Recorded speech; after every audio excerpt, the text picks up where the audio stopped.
taking no shorts. Coming right up.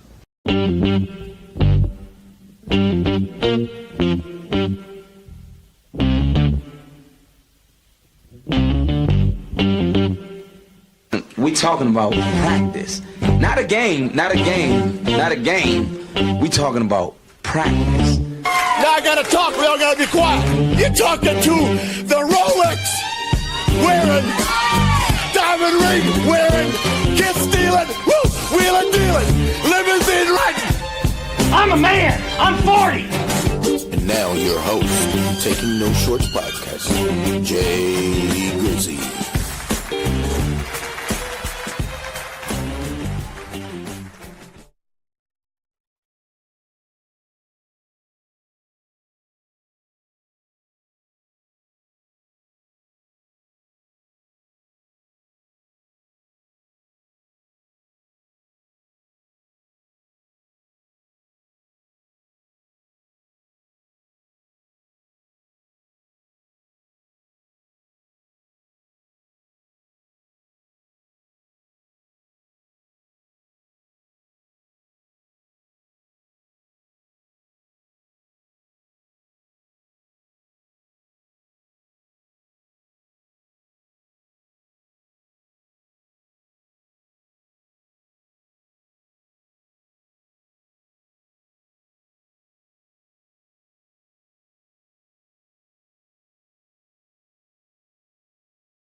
19. By 22, I was supervisor. You know, so they had me traveling. I was getting to see the world. I was around a whole different environment. Right. The old environment was still calling me, which was stupid because, Right. you know, why? You don't know what you don't know when you're young. Right. But you think you do. And that's the problem. Yeah, you think you do. And there's nothing that what I've learned is nothing I can tell my kids. I got 3 sons, 35. I'm cheating you, son. So 36, 26, and 23. And we talk now way much. You know, I mean, I think for us as Black fathers, we do so much of a better job now talking and communicating with our kids, probably from our experiences or lack thereof. Yeah, most definitely. And be honest with you, I almost feel like now it's going too far. Yeah, you got to tell them everything. Yeah, well, I think that's the expectation for men is different. You know, I think now the expectation for men is almost to be a second nurturer, which isn't in our nature. Yeah, really. That's not our nature, but that's the expectation nowadays. Yeah. But like you said, when we was growing up, it's like you got the total opposite.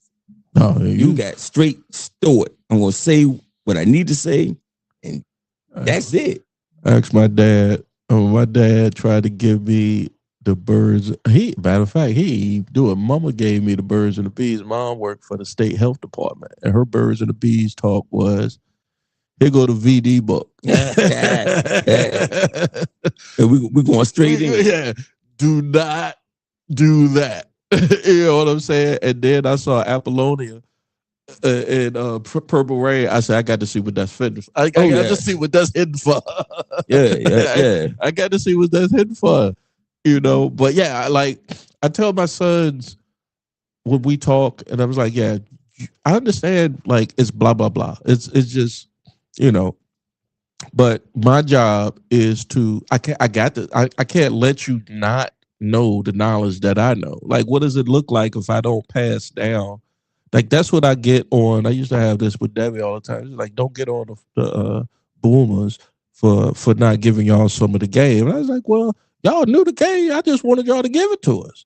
Yeah, but I think it's a balance, right? Mm-hmm. And I think we gain better relationships, but we also gain kids that are more dependent. Yeah. Because we cross that line of giving them the game and then walking them through it. Whereas with the boomers, it was like they were just throwing out there. They was. So what they did with us was, I'm gonna give you some parameters, and you got to figure it out. Yeah, in essence, here's the latch, here's the key, but don't you let nobody else up in this house. Like, yeah, you could take here's the key. I won't be home till 8, 9 o'clock. But you can go out. I remember me and Bear took our bikes from Bird Park to Highland Park. Oh, that was my everyday trip. You took every day. That's like that's a 5-mile ride as a 11 or 12-year-old across Broad Street, across Belvedere, I mean, that life and death, man. I thank God every time. Exactly. My life could have been taken many a times over the years. But it wasn't. It wasn't. Amen. But God, I tell everybody, but God. And I think that's a lot of the boomers' point. Like, think about it. When we were coming up, there wasn't no such thing as cell phone. No, sure won't. And Mom would leave to go to work during the summertime. I need you to go pay these bills. To go to Seagulls. Yeah, so you got to catch the bus downtown. The standard, Joe, as second or first, bro. Yeah, remember the standard was up like first and second. Yeah. Then you had to go down to CNP phone was like what that 7th or 8th on Grace. Then you had to go back down 8th to go down to Dominion Power. Then you had to come back up the street, go to City Hall. No bill pay. You as a 12 or 9, 10-year-old had to pay all this shit. Right. It won't no FaceTime where somebody could guide you. It's once you left out the house, you knew how to maintain. And we did it and got back. How do we I don't know. I want to say how do we do that? But I think if you don't have, like, if you're not exposed to like the technology that our kids were exposed to, you wouldn't know. That's just like, how would you know how to ride a bike without, you start out with the trainer wheels. If somebody threw you on a bike without the trainer wheels, what the fuck you think gonna happen? You gonna crash out. But you're gonna crash. Or you gonna get it. And you're gonna get up. You'll figure it out. Yeah, because you see everybody else riding. That's the lesson for parents out here that's got these youngins. You got, I believe, you got to have some faith in something higher than what's on this plane, so that you can allow them to get a boo boo. Right. But that's the process, and that's what we took away from the kids. We took away the process because now it's hold your hand. Now it's men not allowed to be men, and that takes away the balance that the kid needs. A kid needs that nurture to be like, you know what, everything's gonna be okay. Kids also need that somebody to be like, no, it's not. It's not gonna be okay, but you're gonna make it through. But kids need that balance. You need both. So it's that father has to be the one that he doesn't care about your feelings. He cares about knowing that you are prepared. Yeah, and you made a point earlier. Something morphed. I remember when I was raising my sons, like there was some type of like, I need to listen to how you feel. Something was going on to be like, I need to listen to it. As especially when they were in high school and the college, I was like, that shit was whack. Like that was whack. Like, because that's not going to serve you well. It's not. But when they was in elementary school and middle school was the roughest time for any child. That adolescent period, I was just like, parent teachers conference. I'm like, so he's telling me that he's feeling some kind of way, and the teacher's like, well, I don't give a damn. He ain't doing the work. Right. Well, I think what started happening, and it's constantly getting worse, is mental health is being hijacked. Come on now. Exactly. Come on now. Come on. I'm gonna lay out you now. So now that it's being hijacked, a lot of what we have is, I can give you the medical term for what you're going through. So if I throw it out there, that's the end all. You need to pay attention to my feelings. Yeah, there's no more after I give you the medical term.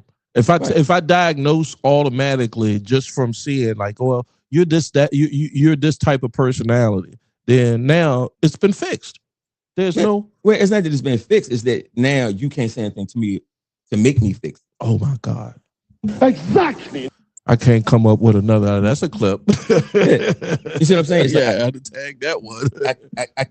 I can't say anything to you. Now it has to be, because everything now is based off of comfort, right? Yeah. If it gets hard, it no longer serves. Pause. Yeah, definitely pause. If it gets difficult, it no longer serves me, right? Right. Well, what in life that's worthwhile that isn't difficult? So that's why you have so many people that are so talented that start a different business every month. They in a different relationship every month because they don't believe that life is supposed to be difficult. And I'm like, when you mix mental health, spirituality, through all these things together, where y'all getting this from? Yeah. Everybody in the Bible went through it. Amen. Everybody. You know what I'm saying? People in mental health go through it. Like real mental health professionals are not telling you being overstimulated as an end all. Right. They tell you overstimulated and give you a list of things that you need to do to work on your anxiety, to work on your overload, to work on breaking things down to smaller patches. Not saying, wait a minute, I'm overstimulated. No, what that means is that now you give me a conversation and I don't want to be accountable for my part in it. So now you can't say anything to me because I'm telling you I'm overstimulated. You got to understand why. How do you look? You are dropping gems tonight. Exactly. And as Jay Grizzly Green, a.k.a. Mr. Lee No Meat on the Bone, West Ender, JV basketball, TJ. All right, so how did you get here? That's when I was thinking about the pod, I was just like, what am I gonna ask Juan? You know, it's been a while since I've seen him, and we've seen each other over the years. I remember the 2010 reunion. I think I saw you doing that 101 The Fan. I think you were coming in doing something, and I was going out. You was doing that because I was doing the stand up thing. Like we was doing the entertainment game, right? You know, and then I just. How did you land on this space of being the coach? And I'm saying it because it's like a life coach. How did you land on that path? Be honest with you, I think it landed on me first. You know, I just got to a point I feel like I could help more people by being authentic and transparent because I experienced a lot. Right. Good, bad, ugly, right. And I was making it through. Or I was always being able to take myself and get into a situation. I know, like when we had the clubs, it started getting to me because me and my partner, we'd be sitting in the truck like, hey, bro, it's 5 o'clock. You got to go buy liquor later. It's like, what we gonna do? What we gonna do? But people are walking up to the truck to come. Oh, what's the play? What's the play? How? Man, y'all got to show us how to get some money. And we sitting there like, bro, we sitting here struggling. But then as I started to grow in business, I started realizing it's a mindset thing. Amen. We grow up in certain environments and we think survival. So we don't always think the best decision. We think, how can I survive? Which a lot of times, like hustling, we're looking at money. We're not thinking about systems. You can't get rich off of hustling. Sure can. You know, you get rich off a system. Even a like drug cartel. Well, what's the difference between the drug cartel and the boy in the corner? The cartel is a system. Right. He has manufacturing. He has distribution. He just scaled it up. Yeah. It's a system. Yeah. It's a system. We don't understand that part. Like we got hustle down pat. I mean, it's undisputed. Nobody will ever hustle out people. Look at Taking No Shorts podcast, goddammit. Holy Jesus. But I think you stepping into another round that we need to see. Like anybody can get in front of a microphone and talk. Right. But having your system that I'm gonna pull this audio and place it on this platform. I'm gonna put my video on this platform. See, that's a system. Because we understand we sitting right here today. Right. But you already got a system of how you put it into play. And after you put it into play, it starts to work for itself. Right. That's the part that we got to start learning. It's an extra step. Yeah, it's plenty of stuff. It's like this. You can walk away from this podcast because you already have a body of work that you can sell. Right? Can't sell yourself. So as long as you're involved with something where you have to be part of it, you don't have a business. Right. And we don't understand that part. So it's like we think all these things, we got to hustle. We got to control everything. We got to touch.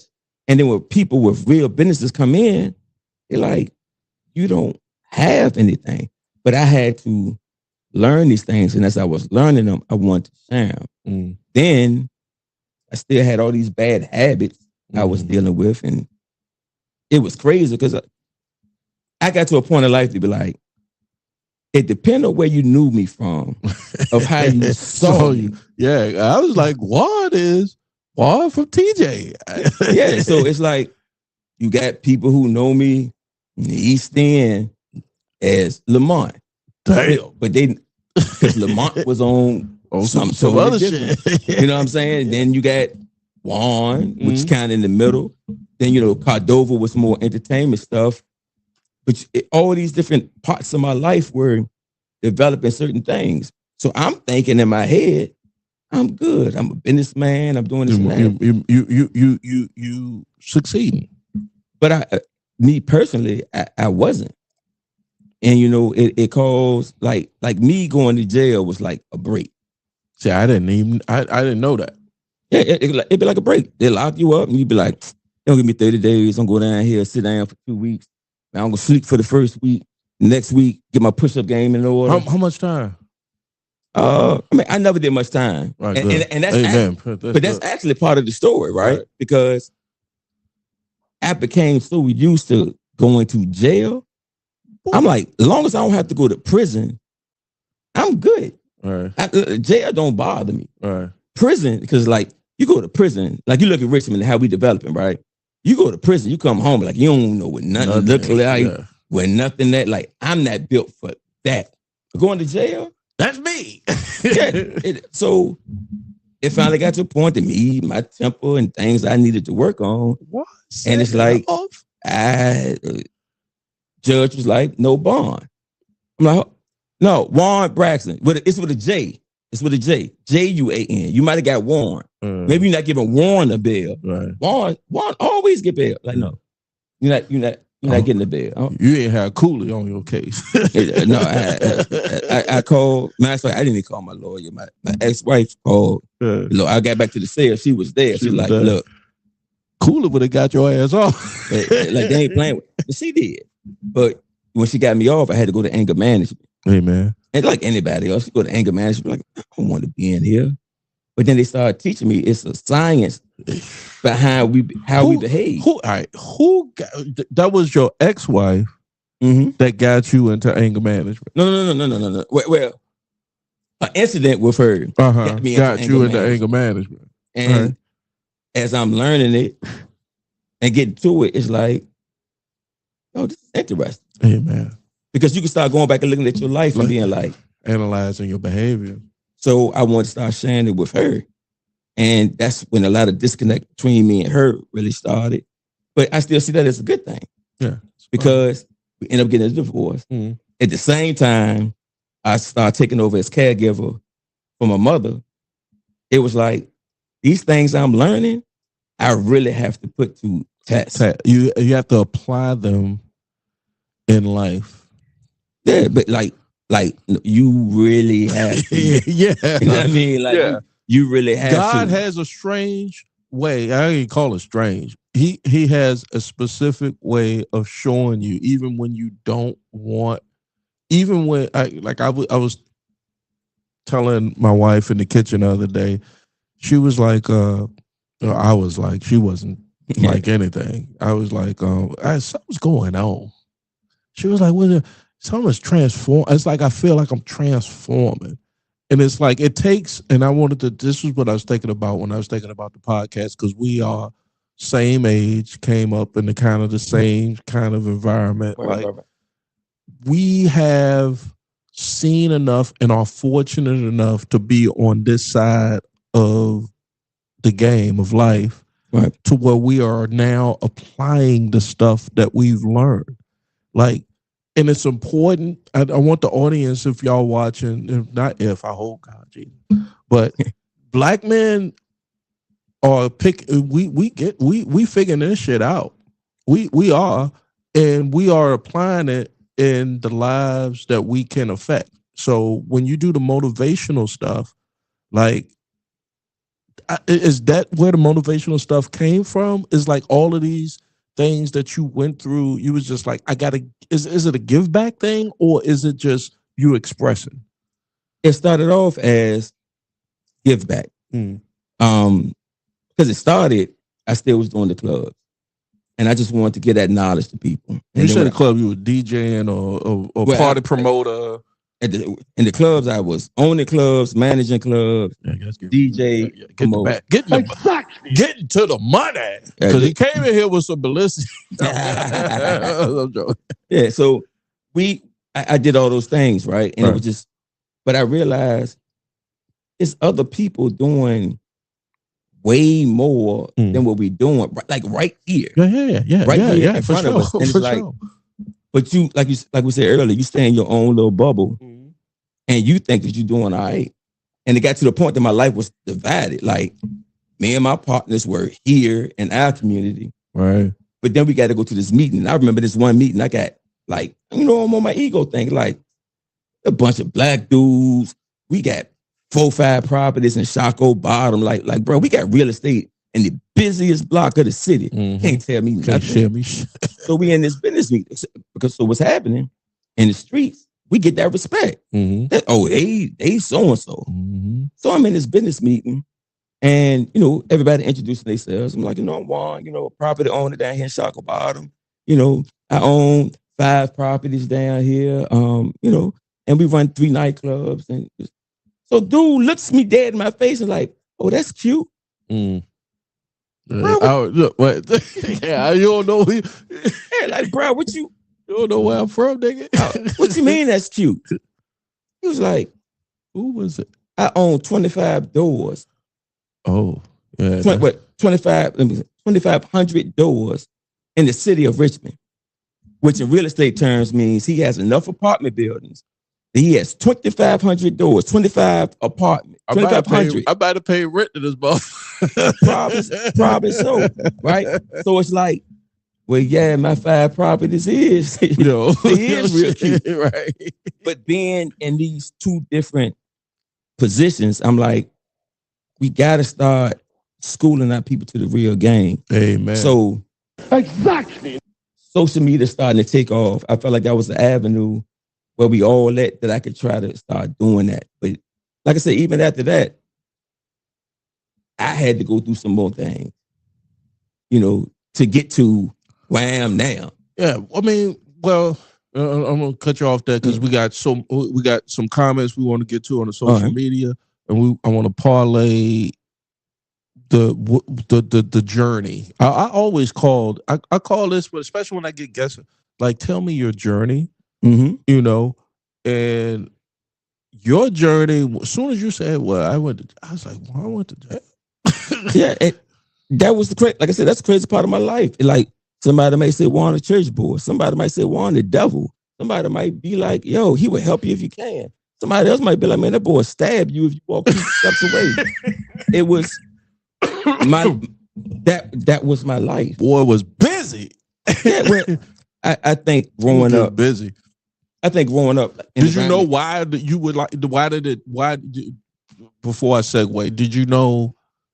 Because where I'm at now is I'm putting the pieces of why Jay is Jay. Oh, most definitely. Yeah, you put the pieces together because you get some distance. And 50, I'm 50 plus, so y'all can get on these comments if you want to, but I'll still give your auntie and your mama the business. You better know. Better know. But it gives me the ability to say, well, okay, if I'm this, then whatever the corrections I need. Did you made corrections? You dotted I's, you crossed T's, and all that. I'm still doing it. Amen, man. I'm still doing it because it's an evolution, and it don't stop. And like I was saying, because I've gained some medical terminology, does not mean that I'm done. And this is where my Napoleon complex works for me. I'm not going to let anything I experience defeat. So it's like, go through these things, but that don't define me, and it doesn't stop me from doing what needs to be done. Right. And like I said, my journey is just growing, learning, and being authentic and transparent. See, he said Napoleon, so it took me back to the TJ basketball day. He was a dog. but why? The Central District, goddamn, this folk colonial district. We talking Central District. so when you say why? Yeah. What a lot of people don't know in the basketball story, our 9th grade year, I went to try out. Now, if you take before that, anybody down Maymont would tell you, all my life, it was a given that you was going what? I was going to play ball when I got to high school. Like, I was balling with grown men when I was in elementary school. Like, I was nice at Maymont. Yeah. You know what I mean? Like, that was my playground, right? And 9th grade, walk in the gym, everybody doing push-ups. No, you got Bird Park, you got Randolph, you got Alpha Hill, you got all these places. Like, I'm going to them, making my stamp. Like, this is what I do. Get to TJ, I'm figuring, let's go. And Coach easily walks in while I'm doing push-ups. Exactly. And say, you're too small. You got to get up. You got to get out. You're too small. He told you get out? Told me get out. Yo, He told me get out. He told me get out. And this is actually a story I tell in a lot of my coaching sessions because my heart was broke. Yeah. Like you can't say, you can't say that. But Easy was a dirtball anyway. Yeah, that's a whole another chapter. But it was like that was my life. Everything in my life revolved around playing ball. That's all I wanted to do. Yeah. So you taking that from me, right? Yeah. And my feelings hurt. Yeah. What do you do next? What do you do next? Now, to be fair, and to what he was saying, I was 4'11" and 88 pounds in the 9th grade. No way. I was 4. and my memory, I just smoked too much weed. You won't that small. And it's the thing I always try to tell people. It's like my personality was bigger than that. Yeah. But that was my reality. Right. Yeah, I know how that feels. Yeah, that's why I got into comedy. I was just like, don't nobody see me. Watch this. Yeah, so it's like that's why it was always the bark, and that's why it was always that dog type mentality because it was like, I know I'm 4'11".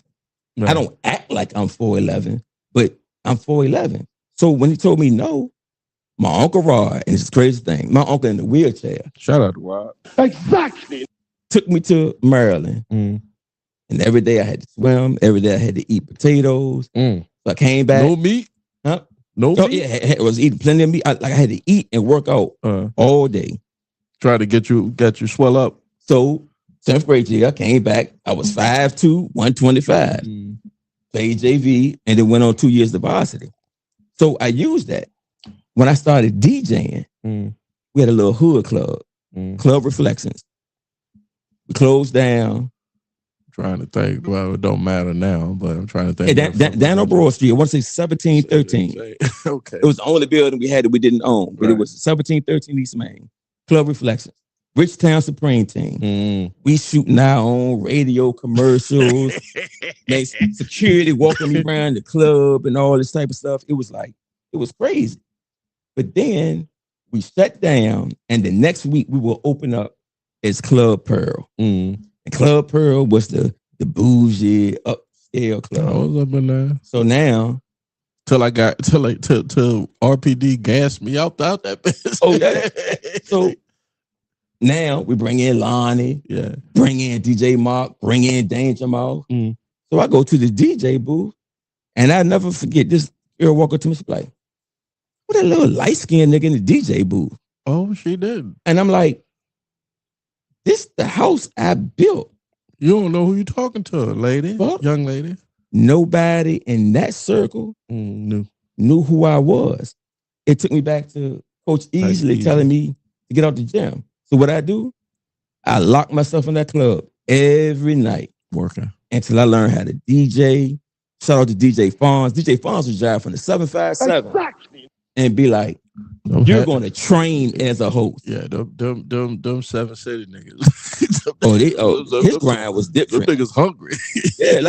Me and Fonz would do Friday night. He would leave, go to the 757, and come back and be knocking on my door talking about, "We got to go practice."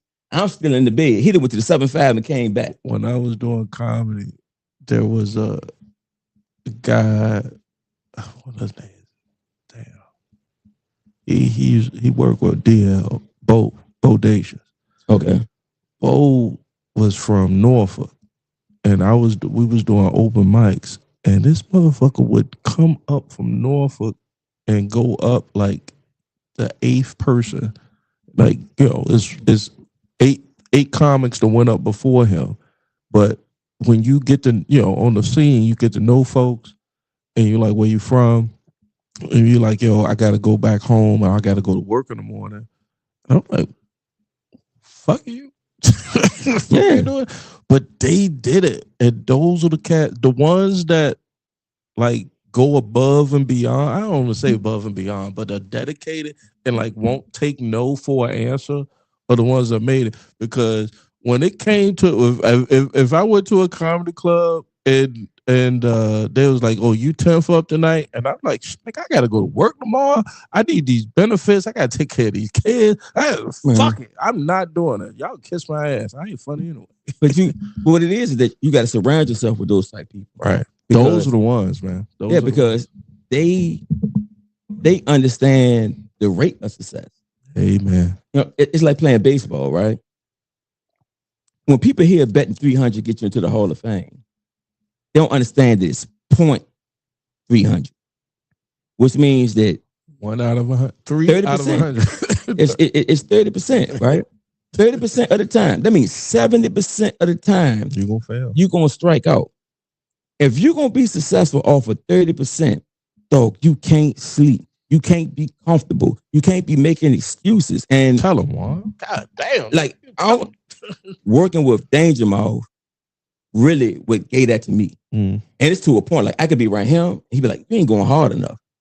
And everybody else that I'm around, it's like, bro, you got to slow down. Like, what is wrong with you? Because I'm around this person, it's like when I first started working with Danger had a full-time job, was designing everybody flyers, ran the record label, would go DJ. Is that work ethic? Is that the is it work ethic? Is it to something? Is it what is that? Because I know a lot of artists I know that do that. That is use a sports analogy, right? You Philly fan, Jalen Hurts, right? Everybody hate on Jalen Hurts, but he's a winner, right? And I was still a fan, but from Alabama to Oklahoma to Philadelphia, everybody want to say that guy can't produce going up against the NFL referees and right. Patrick Mahomes and still produce. Like, so when the playoffs start this year, I'm segueing a little bit because that's what podcast hosts do. But everybody's like, well, Philly can't win. I don't know who y'all playing. 49. Like, Philly can't beat the 4. I'm like, I ain't betting against Jalen Hurts because he hears it and then he produced, man. But the thing that I think the key to our success is looking at an athlete, looking at a Jalen Hurts, look at a Michael Jordan, look at a Kobe Bryant. We see what they do. Right. The end result. Fall in love with how they did it. Right? Like we know Jalen got cut. We know that Jalen won a game for them and they turned around and still put somebody in his place. Had to transfer to another school. You know what I'm saying? Came to Philly. Went to the Super Bowl, lost. Came back, won. Okay, we see that. What is he doing? How many quarterbacks can squat 600 pounds? Yeah, you never see him in the you don't see him Lamar Jackson. I mean, even Lamar Jackson. Right. You don't see him in the press. You don't see him, his agent or somebody saying like he wants to be traded. Like, I don't get the grief when it comes to Jalen Hurts, and I'm not even a Philly fan. So I always defend cats, especially brothers who are doing it the right. It's the right way ain't the right way that I want to say it. It's just like they just doing it. Yeah, and we addicted to winning, right? Everybody wants that. Yeah, amen. LeBron's biggest argument for his whole career is gonna be he ain't win championships. Steph dominated his era. Steph got more championships than he do, right? Yeah, I can't hate on LeBron. And this thing, I would never hate on LeBron. I can't say that he's the GOAT because what I see in Mike, he kept going. He was like, yo, excuse me, let me give you that. Here's the counterpoint to that. You know where I'm going because we coming from the same age, right? Like, even if I lost the dirt, even if I lost, I'm coming back. I'm coming for you. I'm coming for you. Yes. I'm coming for you. What made Mike so great was that everything you said he couldn't do, he came back and was the best at it the next year. Exactly. You feel what I'm saying? And that's the lesson to take away from him. Mike would have been sweet and talked about just donking in the game that he had. Right? And it's not because of the grades. It's not because we OGs. Yeah, it's not that. It's not that. I want LeBron. When he could, because he's 40. How old is he now? 41, 42. Yeah. He ain't winning shit. To tell you that. I wanted him to win in his prime, but go ahead. he does not have that switch to me. You don't have it. He don't have that. Oh, y'all said I can't do what this. So next year, I'm gonna be the best at that. They said Mike don't play no defense. Defensive player of the year. Said Mike don't have no jumper. One of the top 3-point shooters in the league. You know what I'm saying? He can't lead. He's selfish. He put together 2 different sets of 3-time championship teams. God damn. I mean, when I look back at that 30 for 30, whatever that The Last Dance. The Last Dance, and saw the people he was playing with. Yeah. Luke Longley, Bill Cartwright. I mean, it's time has a strange way of like fucking with people's heads. It's like who's the greatest in this, that, and the third. Like I said, I preface it by saying I'm a LeBron fan. I wanted LeBron. I wanted when San Antonio, who they lose to? San Antonio he lost to a lot of guys. Yeah. He lost to a lot of guys. But the thing was, it's not that he lost. You when they joined these other teams to win, to get it, and you still lost. Yeah. And so when you did win, it won't the same. But more importantly, you didn't take a personal vendetta against those people. And we will understand everything in life is that same principle. It don't have to be sports. It don't have to be sports. I go into church. Y'all not gonna outwork me. Y'all not gonna out hustle me. We supposed to be in here making sure we got the best ministry, the best flow of God. Amen. Come on now. Hold on. Let me get a round of applause for that. Come on. We supposed to be out here giving him the glory. And y'all in here poo-pooing. It's whatever. Now I hope y'all ain't sitting there asking, y'all better give up the money. Like some of the what was the singer who the preacher? The preacher I'm not doing that. They ain't doing that. I'm not gonna ask them to offer and then tell you to lock the doors. Yeah, lock the doors on them. That's some pimping. Yeah, that's armed robbery. And with my record, y'all been in stay away forever. I'm not give at your own free will, whatever you feel in your heart. Yeah. But my thing is, whatever it is you do in life, go at it with a vendetta. Go at it. I tell people. And I ain't gonna get too spiritual because we will stay. No, we good, man. Hey, but trust me, I need that. The audience of Taking No Shorts needs that. We always look at the 23rd Psalm like the thug scripture, right? Mm-hmm. I should fear no evil. Yeah. We pounding on our chest because I'm talking to you. Right. I don't fear no evil. I don't care what you do, right? Mm-hmm. So you got to walk through the valley and all that, right? Got to go through it. Suppose the valley is shadow work, mental health shadow work, and that the evil that you fear don't have nothing to do with you. Maybe the evil that I shouldn't have no fear of is my self-doubt, my insecurities, my discipline, my focus. So then we go back and want to shine and be like, because he's going to prepare a table for me in front of my enemy. That's your real enemy. A lot of mental health is in the church. Cuz, let me tell you something. If we took time to read the Bible for ourselves,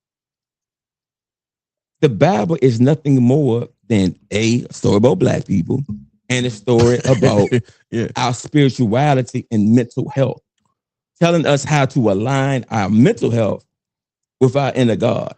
Let me get some of the comments here real quick. So Aaron Turner. Shout out to Aaron. What up, big A? Hey, I did 2012 101.1 the fan of Aaron Turner show. I was his sidekick. He was the straight guy and I was the funny guy. So shout out to Aaron.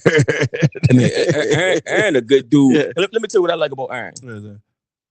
We've heard of each other, did whatever. But Aaron type of dude like, look, dude, I like what you're doing. Let's go to lunch. Right. Went to lunch one time. Now it's like a mandatory. Like I got to get on the calendar because he a good dude with a good heart. And he always been there, man. Shout out to Aaron, man. Shout out to Aaron. Shout out to the cousin Sabrina. She hit the comments, but then she ain't say nothing. Hustling is survival mode. That's another comment for the homie Aaron Turner. The Aaron Turner show. Aaron, come on, man. You need to get back. I'll hit you up. Come on. Come on. I got plenty of space here for you. at Taking No Shorts. The reason why it's called Taking No Shorts is because you have no room to you have none. If the good Lord woke you up today, January the 9th of 2026, in this crazy world, they shooting Americans in Minneapolis. They just doing crazy stuff, but you woke up this morning and you put feet on solid ground. You have no excuse. You cannot take no shorts for nothing. Nothing. You cannot take anything for granted. Anything. When look, I went to the gun range with my son, right? And he was 18. He was like, why do you, my job as your father is to teach you these folks' laws, and you can't chance nothing. You don't. You want to abide by the law. You want to do everything you can to take care of you and yours. But what you're not gonna do is let nobody disrespect you, take away your humanity, your manhood, and you're gonna stand for you, yours, and your family. It in this period. That's it. That's it. He can take me out tomorrow, and I feel so great that I have left that for my sons.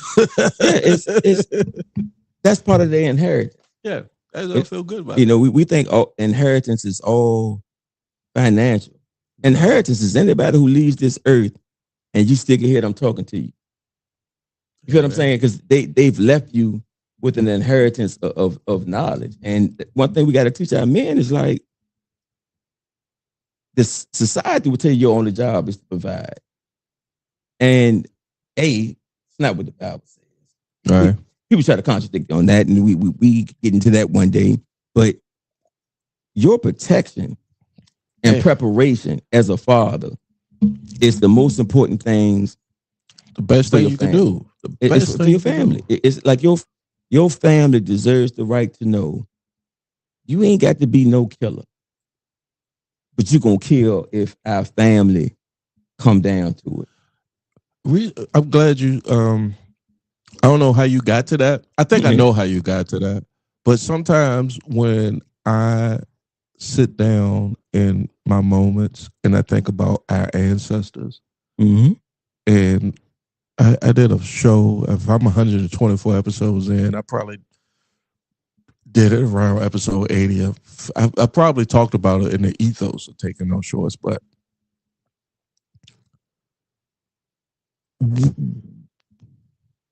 there's something about Black people in America, especially Black men, or if you got any kind of sense of who you came from, because we in Virginia, right? Like, I mean, the first Africans landed 60 miles east of here, right. And then their DNA ain't too far stretched from ours. So we know somebody has put in my space, in my sphere of who I is and where I come from and who I represent. And it would be illegal for me not to put that out in the universe. I remember I ran into a brother in my journey, and he didn't know me from a can of paint. And he was just like, I'm looking for someone. And I said, I can help you. Because whatever you're looking for, I think I might have. Not no 100% answer, but when it's on that ancestry journey. Now, as a matter of fact, the ancestry journey is they get your DNA, and it's out there. Everybody's out there. It's out there. And when I told him the story about, based off of my research, which was footnoted and what they call fact checked, I was like, your dad was the first black fireman that unionized New York City, and he didn't know that. Right. Crazy. Yeah. Well, when we tell our story, we also have to tell that it's been intentional to separate us from our story. Amen. Yeah. If I can keep you worried about whether you're gonna live or die, you ain't gonna look for your daddy that you ain't seen. Mm-hmm. You know, You worried about living. Yeah. you got to survive. You want to survive, and that happens to us so much culturally. You know, a story. I posted a story about it. About a pot roast and how they're playing through what we're saying. Right? It's like pot roast. Pot roast. So I love pot roast. Dude, his wife fixed him a pot roast, and he said, "Then watch the cooking." She cut the ends off, put it in the stove, came out. He's like, "Baby, this is like, that's it. It's cutting the ends off what makes it taste so good. The fat." She said, "I don't know. My mom taught me to cook it this way. So go ask mom." He went and asked her mother. Mm-hmm. Like, baby, I don't know. My mother taught me. So now he goes to grandma and asks the same question. Hey, your daughter and your granddaughter told me you taught them how to fix this pot roast and you always cut the ends off. Is that what make it taste so good? And the grandma started laughing and said, baby, my pan was too small, so I had to cut the ends off so the pot roast would fit to the pan. When we don't tell our stories, it don't get that detail. We repeating stuff. We doing stuff out of habit. Yeah, man. We missing the important part. Like we could be like, "Oh, your daddy in New York." Yeah, but you ain't say that he was the man in New York and he did these things. Yeah. And why is that important? Anybody could take pride in something that their forefathers did. It looks like them, feels like them, and this particular one could be my DNA. You more empowered to do something. Because look at the opposite. If everybody around me broke, but he got money, he got a car, he got the baddest girl on the block, I'm gonna do what he do. Man, we are fortunate here at Taking No Shorts podcast with me and my guest at Don Juan. How did you get to Don Juan? I mean, Juan, I knew your name, but how did you get to Don Juan? The whole name. Goes to Juan, and before then, everybody was calling me Smurf because of my height. Right. I knew about the Smurf, and I knew about the Juan. So then, Coach Mac, shout out to Mac. That nigga's tripping. Exactly. Coach Mac added the Don Juan, and it stuck. So it was like all through school, it stuck. When I first started doing entertainment, I gotta get Coach Mac on here. God, that was such a great interview. Yeah. Mac, you know, he will have 1,000,001 sayings. Oh my God.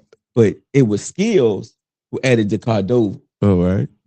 You know, he was like, "Oh, you just so smooth, everything you do, Cordova." So it just stuck, put it together like that dude got a little ring to it. Well, ring to it. Yeah. It works. It works. I worked with it. So yeah, it was pieced together throughout time. God damn one. Done what? Yeah, so it was and I mean, like everything else in life, it was a journey. The name was a journey. The party starter came from a part of life, back to the store with Lonnie B and Danger. He was DJing and all so, up in these clubs, getting that bag.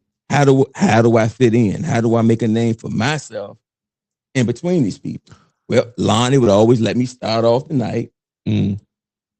And, you know, be like, when I come back, people need to be dancing and you can't play nothing hot. He's saving for help.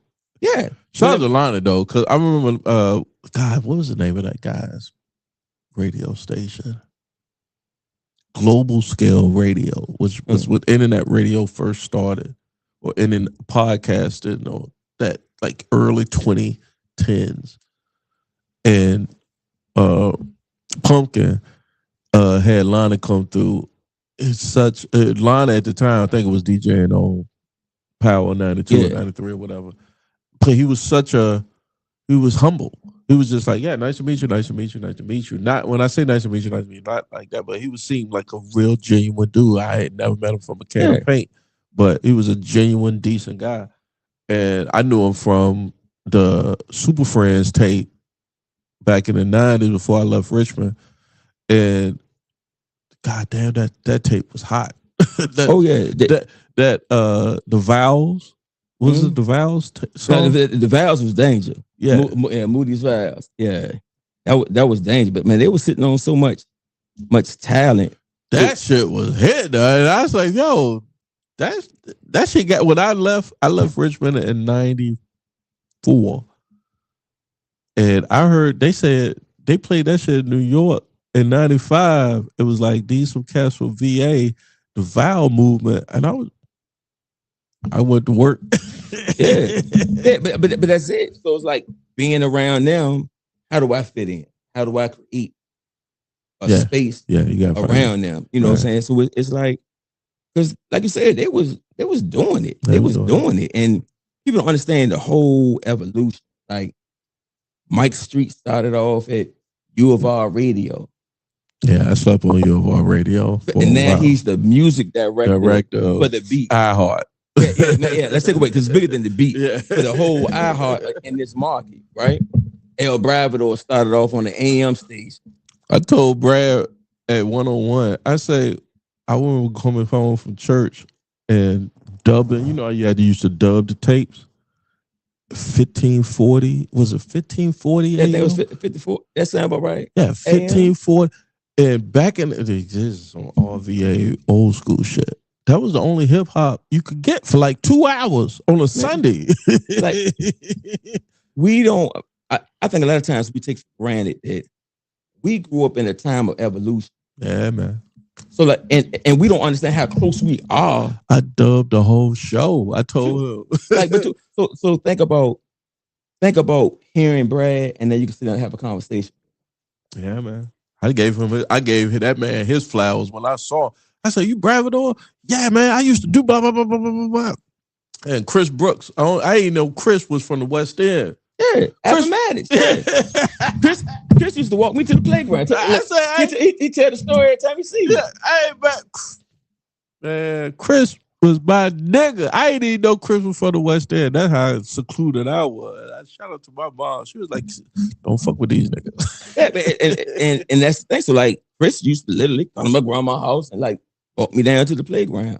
We connected to all this evolution in all these different ways and don't see it. Like, my family grew up next to Plunkett. Yeah, Danger. Shout out to Plunkett. Yeah, Danger marries Plunkett's daughter, who used to babysit my cousin. It's like all this evolution. Lonnie. When I first started promoting, it ain't but 95,000 niggas in Richmond. I remember when I first started promoting and hiring Lonnie. Lonnie pulled up in the green Honda. Yeah, the Honda. By the time you put the records in the car, couldn't even nobody ride with him. Mark, I was just with Mark the other day. He did some stuff for me over at the church. Like, man, remember at the balls, and you used to have to pass the record crates up through the little shit. Damn, the 534 Harrison Street. Now he got the city contract to do sound and media. Hey, man. Like, good for him, man. We were literally part. We were literally part of this big evolution. Yeah, it's big. It's big to big up your accomplishments, Juan. Some I knew, a lot of stuff I came across tonight, and it's big to big up your accomplishments, man. We because God, I don't want to keep you up too much because I know you're a busy guy, but I know we got to get to bad choices or hot takes tonight. We got to get to them, and I learned a lot because I can say I'm fit to spark up a J and drink some more Douce, and he ain't partaking none of it tonight, ladies and gentlemen. I can tell you that. So I know that man is about his business. The reason I say that is because I ran into a cat. I remember just to give the audience some backstory. Before starting Taking No Shorts podcast, I want to say it was 2022. And it was fall, late quarter, last quarter, fourth quarter, 2022.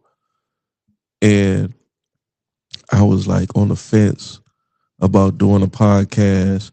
And I saw you doing a podcast. I saw you doing some content with somebody, you know, and I was just like, well, that's somebody I know personally, you know, and I was just ruminating in my head, like, how do I do this? What do I do this? You know, and I think you had some motion. I believe you had some motion. So I'm taking this meeting with this guy that I knew from, shout out to Illa. That nigga's tripping. Exactly. Illa, a hip hop artist here from Philly via RVA. And we used to make money together. And I hit up Illa and was just like, yo, I need a videographer because I'm trying to do something. And Illa was like, holler at this guy. So I hollered at this guy. This guy said, meet me here. This is how, you know, we Richmond Street niggas. Right. Is very limited information. Oh yeah. It's speak what need to be spoken and figure out the rest. Yeah. And so me being a square, I'm like, yo, should I even take a meeting with this nigga? Is not, I don't even know who this nigga is. Like, I like to deal based off of relationships. Right. You know. And then so I take this meeting with this guy, and this guy was like, well, what's your budget? And I'm like, budget? Yeah. I said, hold on, let me, I'll be right back. And I called Juan. I was in the bar, and I was like, Juan, I'm about to do a podcast. He was like, yo, man, you can do all that shit on social media. Juan hit me with the real shit. He was like, yo, if you want to, you could do this, man. It was just the positivity of it. Well, yeah. Well, I think a lot of times we talk ourselves out of good things. Exactly. Just start right here, right now, with what you got. If you hungry, you go figure it out. And man, I don't even know if my phone number was in your phone. Why you even took the call? And man, it had to be divine intervention. Let me tell you something. I'm terrible. I got 2 phones. You was busy. You could have been. You was a busy dude. So I'm like, yo. It was like 6 o'clock on a weekday, 6 or 7 o'clock. I was just like, yo, Jay, you just go on socials and you can do this shit. And that was like the spark I needed. For real. I was glad you took that, bro. Look at you. 124 episodes later. 124 episodes later. And so I went back to the brother and was just like, we gonna do this. And I said, my budget is for 10 episodes of your price. Because his price was high, but it was some highly produced shit. But before that relationship never ended, but before that business part ended, I said, hey, give me some gems. He was like, get your lights. Get your sound right, get your lighting right. You'll be good after that. You'll figure it out. And I'm like, some people throw you out there and just let you, that's how you know, like, I don't know if from the lawyer's office to now, people gave you some gems and it didn't piece together, but then as you went along, you was just like, oh. Well, when I left the law firm, my life became figure it out. Because for the most part, I was always part of something or doing something that hadn't really been done. Mm-hmm. So like, even when we did the clubs, we was in real estate. So it's like, that's what the bag is. Besides the 1713, we owned the buildings that we were in. So that was something different. So having multiple clubs at one time, that was something different. Like, how do we navigate that? So it's like, we got to figure this out. We got to figure out how to manage, because now we can't hustle. We got to have a system. How we keep everybody in check. How we take inventory at all these different places. One person can't do that. Exactly. So I was always in a place to figure it out. So that's why I try to push the people. First, calm down. If this is what you want to do, calm down. Figure it out. You can do it. It's like we overcomplicate it because we'll look online and we see somebody who done paid to go to a broadcast, studio. On and made it look like us. That was the first 10 episodes. Look, why? For real. The first 10 episodes, I went to what's the place that they blew up in Richmond? Scott's Edition. Mm-hmm. I done went to Scott's Edition and then gave them a super bag. Yeah. But at the end of the day, we see these things online, and like that's what you need. Right. It's like, man, you could have got you a system, a phone. You know what I'm saying? You could have worked this shit out a better way, brother, and got money off of it. Right. Now, everybody take a path. Now, I tell anybody, don't take the path to entrepreneurism that I did. Right. Because it's not wise. I learned a lot, but maybe not for you. You know what I'm saying? But it's like I wouldn't tell anybody else to do that. I went and helped Patrick set up his office for a week, and I went back to the law firm and was like, Patrick, my move. My nigga. My smaller. I was helping Patrick. Remember my cousin Dude. Right. They were doing the jazz porch thing together. Yeah. And Dude ended up going to Maryland. And I was telling him I wanted to get into some type of entertainment. Like, well, look at with Pat. I started working with the Jazz Porch Society. I was helping Pat with stuff, selling merchandise, helping them distribution, just helping them on tours, stuff like that. And they got to a point, they be like, start picking up. Be like, I'm getting the office. He's like, look, can you take off a week and come help me set up? That's what that William and Murray shit do. Oh, yeah. But again, it was another one of those experiences where you can see it. It's they put it in front of you so you can physically see. Because we don't always see people who operate in that space. Like, I'll come in the office, right, and Pat is asleep on the floor because he ain't been home. Or we could go do a show at Virginia Tech. Yeah. If you drive to Tech, do a show and come back, it's 3 hours there, 3 hours back. That's 6. And go sit at his computer and do design. That's what I said with my producer early on in Taking No Shorts, when he said, yeah, I got you. And we was working so hard equally. Like, we was the work. Like, I get it. Y'all see this here. Y'all see Don Juan Cordova right there. You dig? Exactly. You see your boy Jay Grizzly Gray chilling right here, trying to dress to the nines, my handkerchief and fuck around and everything. You dig? But you do not know what has took place. As a matter of fact, you don't give a fuck. You don't. So it's our job too. And that's what we do. Let's give a shout out to Tweety. My God, Tweety. A big Tweety. Big Tweety. Round of applause for Big Tweety. The superhuman. Yeah. Tweety been big. Yeah, that's what I'm about to pick one about. Right. Tweety was born 6'6". Yeah, Tweety been big since big was big. I remember playing for the West End Dragons. Shout out, rest in peace. Dwayne Frazier passed away. Oh, man. Booty Man. Yeah, Booty Man passed away last week or week before last. Oh, man. I saw it come across one of my West End pages, and I was just like, man, we are up there. So I count my blessings every day, man. Booty Man was a good brother. He was out here doing his thing. Yeah. And he was a West End patriot. Is what I call him. But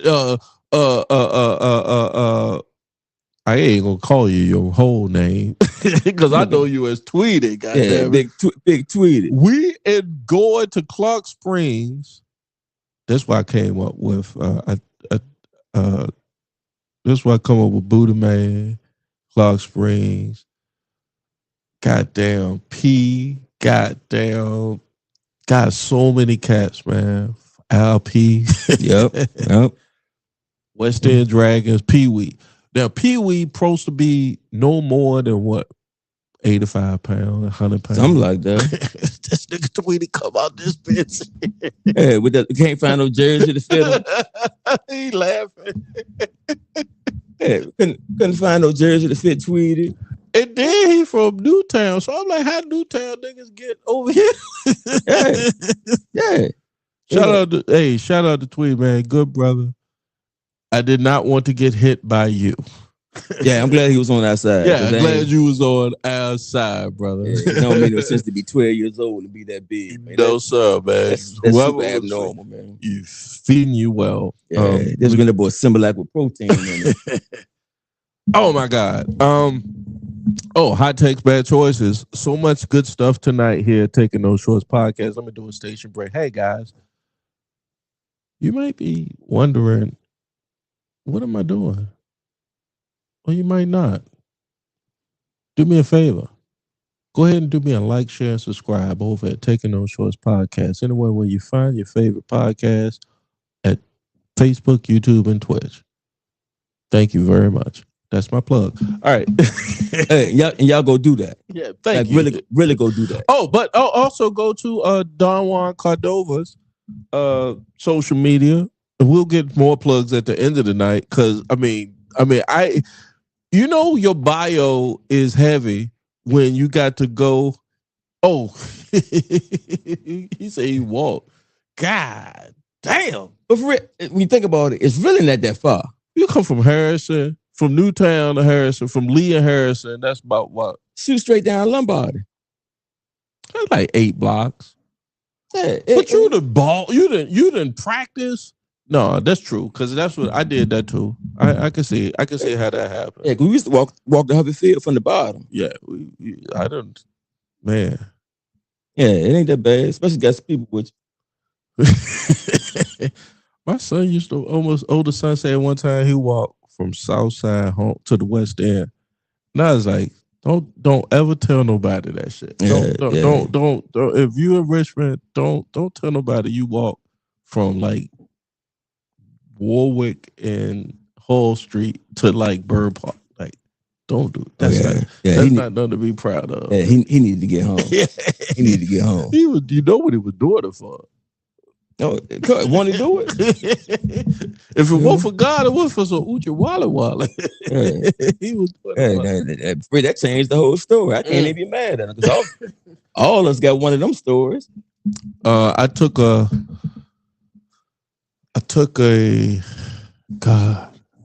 my Richmond Times Dispatch paper route money. Took a girl out to station break. It was, I think I might have had $20. Might have been 40. No, definitely won't 40 because it was 40. Yeah, you was balling out. It was $20. We took it to station. I took it to station break and then took it to the Burger King right across the street from station break. And all I wanted was a kiss. And I paid for her bus fare to get back to Highland Park. Oh my God. I would tell my wife this story. This is why my heart is so cold, baby. Hey, look. Like I said, we all got them stories. Mine caught the bus old Highland Springs. What Nikki do to break your heart? Nikki grew. She grew? Yeah, she grew. It's that what Debbie did. Debbie Lou. Shout out Debbie Lou. Yeah. Debbie Lou is definitely like stripping. Exactly. Man, Debbie Lou is magic. You know, Debbie Lou was a mother when I needed a mother. Yeah.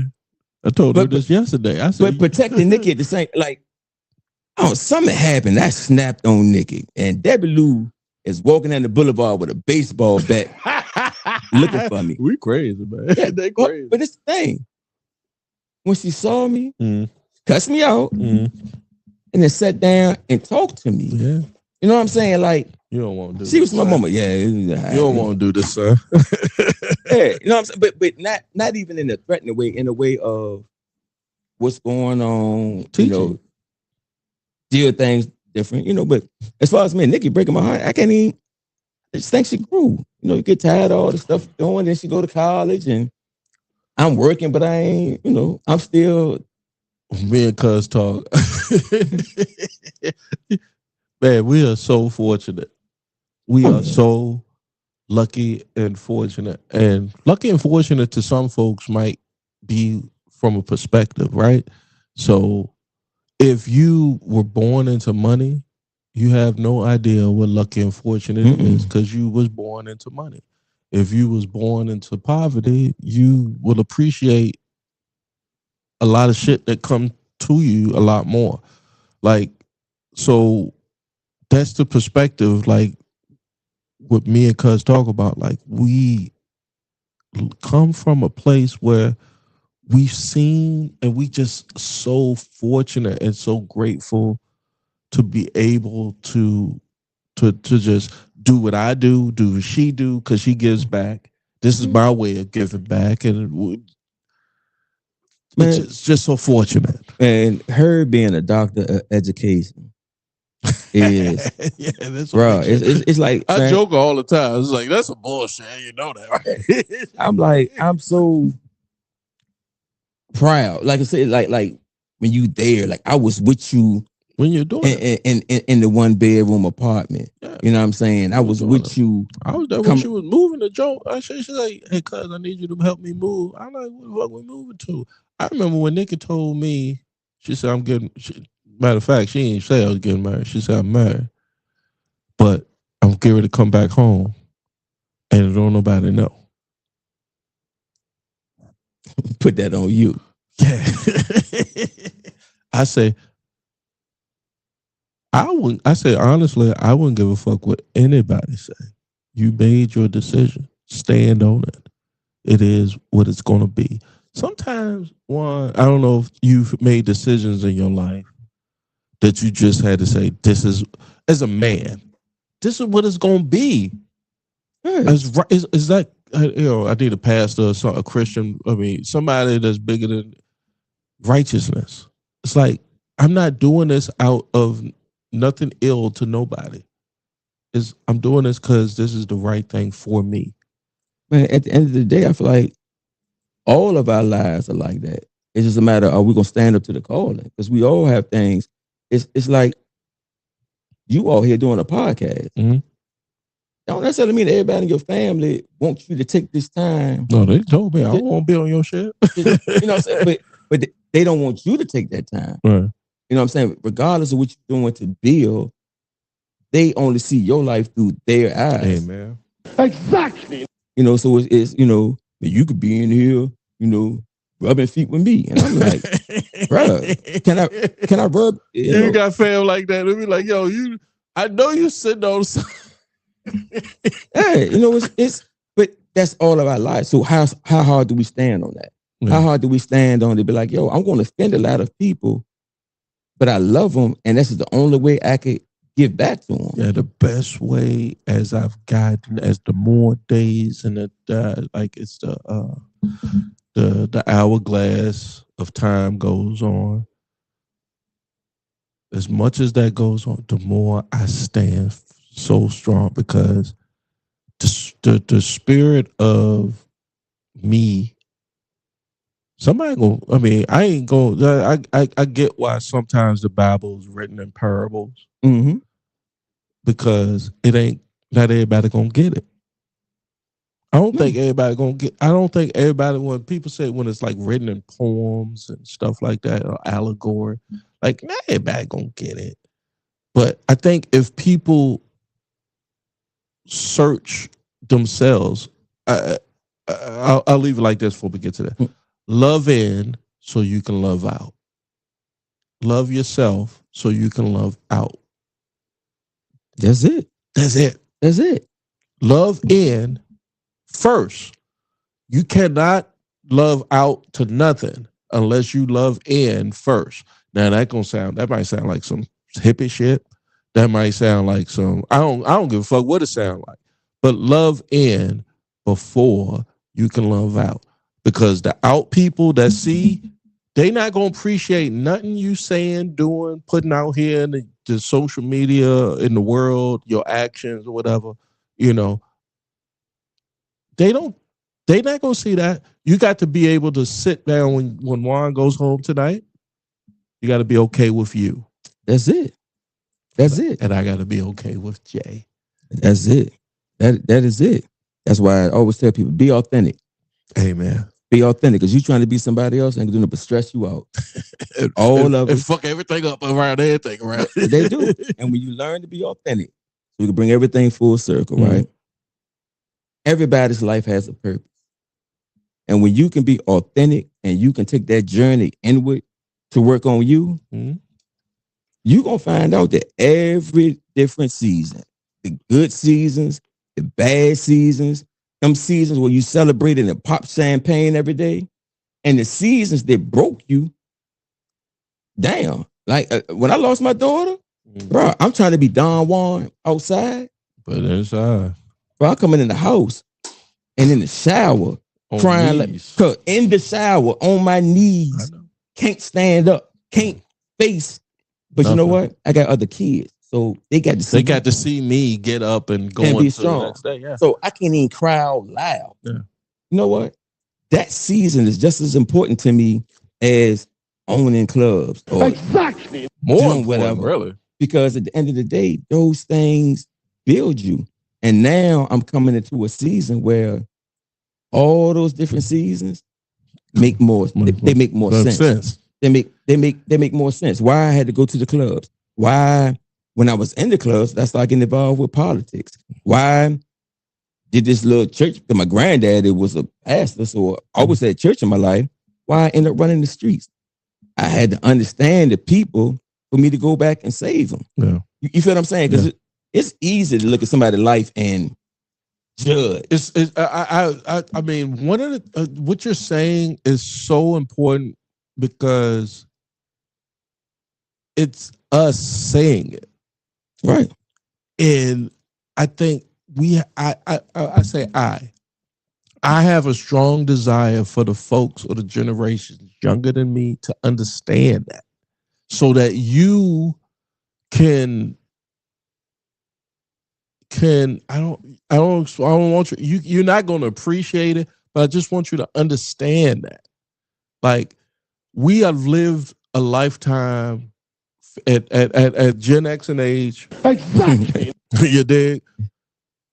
And we done seen, we thought when we was at TJ balling, playing for Coach Mack, did you think we would be sitting right here? No. I know I could see it. No. I didn't have no vision. No vision. And so the young folks, with all of these distractions, even this podcast, if you watch it and you happen to come across your parents' timeline, right? And see your unk shit, like, that's all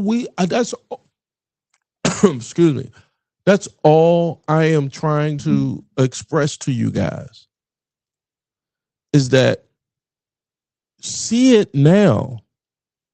It ain't gonna. It could be too late. It could be too late, but we appreciate it, and so appreciate your now. Live your now. Tomorrow is not promised. When I tell you, and I just had this conversation, I was talking to Juan earlier, and shout out to my sister Sean. Let's give her a round of applause. Oh yeah, big song. Give it a big. They was trying to give it a 1, 2, and she got there because I'm a big pro wrestling fan. She got the kick out. You dig? Yeah. She did the kick out thing. You dig? And she had a procedure done today. She kicked out. She had it done yesterday, and then she came home today.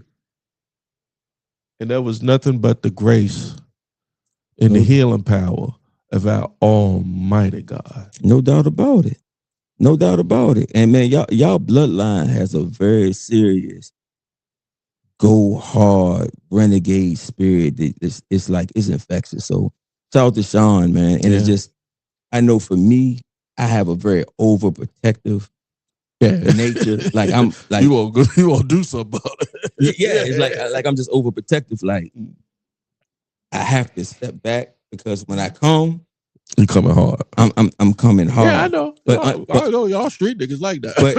But understand. But it's overprotection from. And I tell people in therapy, I'm overprotective because I was that 4'11" or moved to Randolph Village, and ain't nobody there but me, my mom, and my sister. So I got to be this bear. You got to be the man to keep somebody from coming to that doorstep.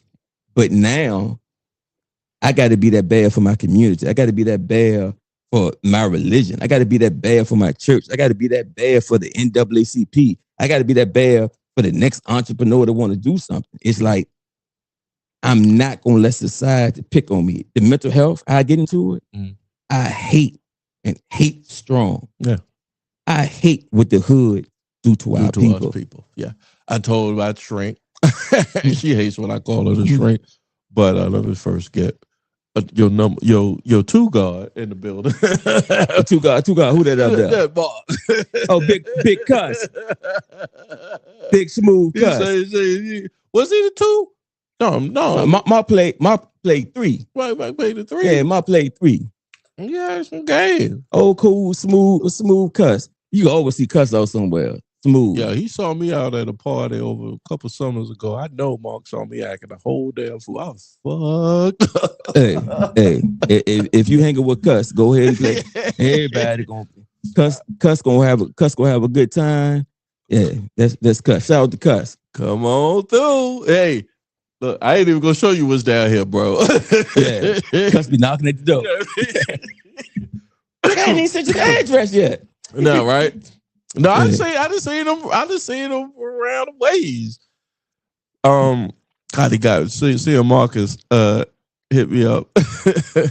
Let me get back to my point, get myself together here. Yeah.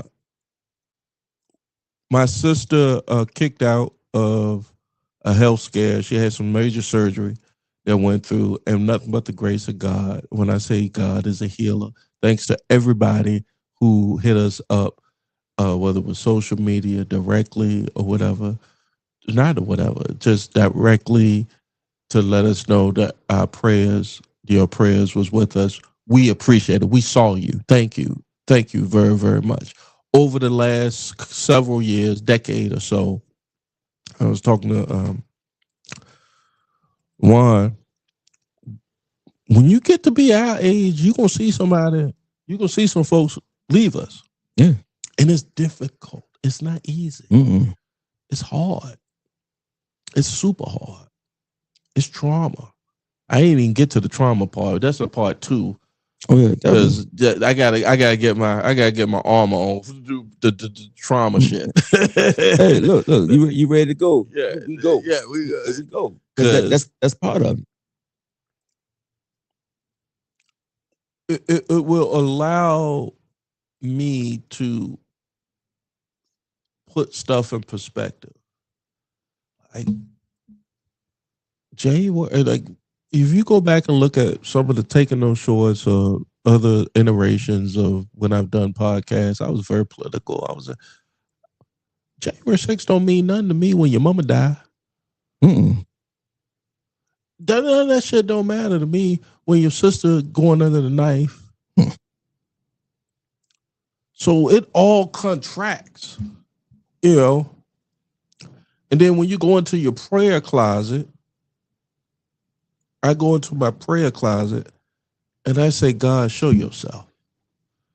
Let me use me. Even when I shared with my wife in the kitchen a couple of days ago, I say something going on. and trust me when I tell you, and I used to tell people all the time, I done been to whorehouses with the same people that done been to seminary. Yeah. You did. So when it comes to religion and all that, I get it. I get why folks want to sign off and sign on. But when you get to where we are, you don't have that luxury no more. Mm-mm. No, I was watching the reel. I can't remember exactly who it was. I follow a lot of Philip Anthony Michael. Okay. Because I just like authentic people, Mm-hmm. right? But we don't want to accept that. Talk about your sons a lot, right? Mm-hmm. And you watching your son about to walk in the traffic, right? Finna get hit. So you be like, hey, Jay, keep walking. So like, hey, Jay, he keep walking.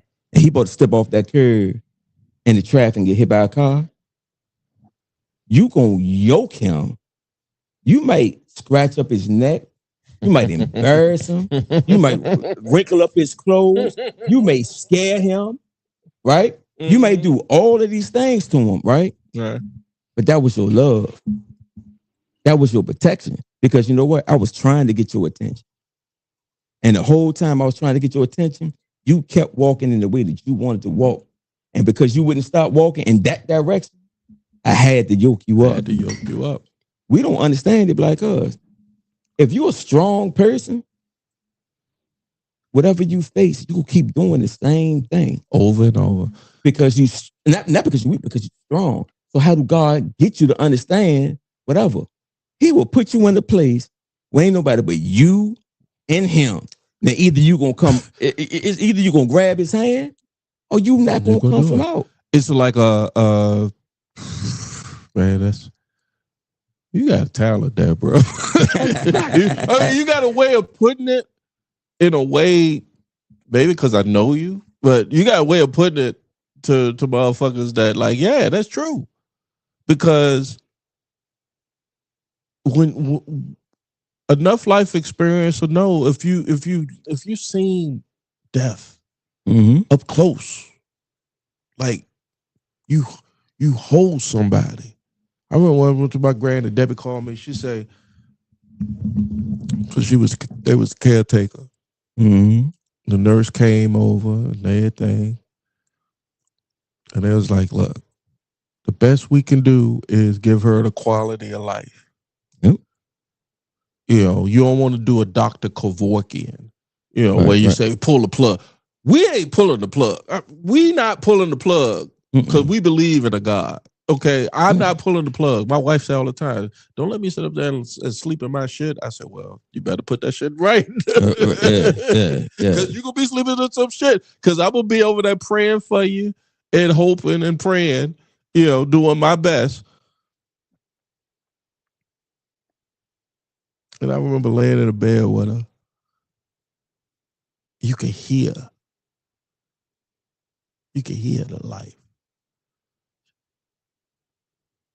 If you ain't been there, if you don't know what that's like, I don't know what to tell folks in the universe, because this when I talk to this to me is the talking to the universe. But I know this. I know. I said you're loved, and it's okay. You ain't letting nobody down by laying down. You know, for the fight. I was lucky. I told Sonia, because me and her had on her podcast from Prison to Promise. Y'all check that out on 101. Yes, sir. What up, Sonia? And she was say, she said, "Don't call Sonia." You got to appreciate the people in the stage that they in it. Because we not in it. It's a hard thing to, like, I don't know to tell this. It's probably out there. Oh, let me get some of the so damn Damani out there, Joe. Shout out to Damani. Right. Yo, what up, Damani? I want to say it's the Salty Something is the name of his boat. He has a boat that's down in Tidewater. He does the fishing with. So I appreciate you, man. Shout out to you, Damani. Mal Havoc is coming for you. That's an inside joke. That's a Super Friends from the Super Friends. Not the rapping Super Friends, but the Superman. The Superman joke. God, I got off topic, but this happens when I sip too much. You better be glad I ain't smoking weed. No, but you want something good of, like, when people in that space of transitioning. Oh yeah. And that I think I was lucky to experience with my grandmother where everybody thought she was gonna die. We went to see her in intensive care, and like you said, us black folks, everybody over top of her praying and all that. She done went from ICU, doctor telling us to come tell her goodbye, to she going home the next Friday. Step down unit. And I had the opportunity to speak there. She's like, "Don't do that." Right. I was at peace with it. You know what I'm saying? And y'all not understanding what that's doing. I took care of this whole family. Now you my grandson, and you feeding me. You know what I'm saying? it'll cut both of my legs, dog. I'm not living life, but everybody wants me to be here for them. And I think just having that experience helped me to understand to be like, once a person make peace, you know what I'm saying? When they make peace with it, let it be. Get your ego out the Out equation. that way. Because they still love you. Yeah. So when my Uncle Rod got to that point, he in the room, he like, nephew, man, I'm sorry, man. I'm like, what you apologizing to me for?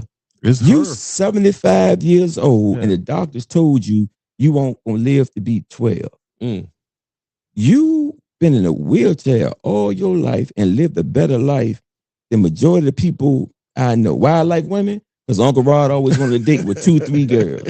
Hey, Uncle Rod, right there. You feel what I'm saying? Yeah, like, baby. You live that life. You don't owe me nothing. Nothing, man. You ain't got the because you showed me if I want it, it ain't no excuse. Yeah. If I want it, go out there and get it. You ain't got to apologize to me for nothing. If anything, I apologize that I ain't lived the life that I was supposed to live while you was here. Yeah. But right now, if they told you won't make it to 12 and you 75 and you tired, I see you on the other side. See you on the side, man. And people got to make peace with that.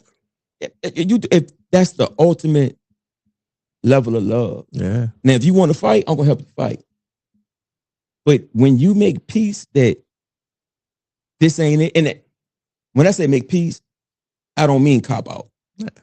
Because I don't do copping out. There's a lot of folks that's going to see here and watch this. I'm glad you said that. They going to, you know, you got to, it's a mental, you got to be of a certain mentality. Go ahead. Yeah. It's just, I don't tolerate people copping out. Yeah. You know what I'm saying? It's like, not us. If you get a diagnosis and it's going to be hard and you say, I no longer want to be here, don't come to me for your support. No, we're going to fight for you. Now, it's something different when the doctors did everything that they could do. You can't breathe on your own. You can't do this. And you've made peace with it. I'm going to remove my ego. But if you have the ability to live and the only thing you got to do is fight, we going them rounds. Yeah, that's all I can respect, man. When my mom had breast cancer, one thing that got me is whenever I took her to therapy, it was the happiest place I would be at all day long. Like you want everybody. Hey, everybody in there is upbeat. Jay back, yo. Yeah, everybody upbeat up in that joint. They will not tolerate nothing negative. And I'm sitting there like, yo. The one thing that everybody in this room got in common, everybody in this room is fighting the reaper, and they happy. Yeah, what you sad for? What you sad for? What you complaining about? Like you have not earned the right to complain when you in the midst full of people fighting death and happy and high-fiving and hugging each other. Man, we got to tighten up. Look.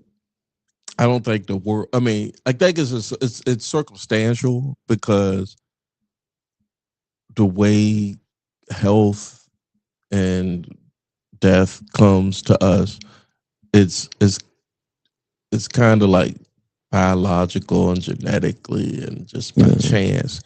But for the folks that it does affect, we know. So that's why we giving this testimony tonight. Like, right. Like we seen like. Death come to the door, and then what I do is like I even think about like what it does, like what it's like. I tell my wife, I said, she say, "Why you always want to act like a slave? Why you always want to act like a slave at times?" Because I honestly go back and I feel like people before me, where Nikki and them at now. A half a mile, they didn't know it at the time when they got there, but a half a mile away is the home church of our great-great-grandfather.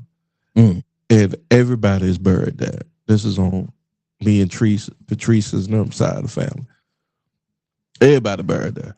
She didn't know that. I didn't know that until I did the research. And when we went there and I went to the church and I got some of the skinny on everything, why everybody left because it was a coal mining place out in Chesterfield. When that's why Winter Park was a coal mining community. When all the coal went out, it was done. And who they got to mine the coal? Nigga, black folk. Right. You know, kill the black folk with the coal. My grandfather died from lung cancer because of coal, because of the stuff. Long story short, we don't know what we don't know unless we see it, unless we feel it, Experience it. unless we experience it. And it's our job. If the youngins through the internet or whatever don't see it or feel, it's my job to express it to you guys, to give it to you. Juan is here to give you through his motivational speaking, through his trauma coaching. He's giving you his life experience to say, hey, you can do it. And not only can you do it, it's a purpose behind you doing it. And that purpose is bigger than you, right? It's Nick. She's a person in my life that's like when I say my overprotective nature, out of every girlfriend I done had in 30-something years, my son always knows how to get to her if I need for him to get to her. That level of protection. Yeah. Why? Because we can not talk in a year and in 5 minutes have a conversation to put me right back where I need to be.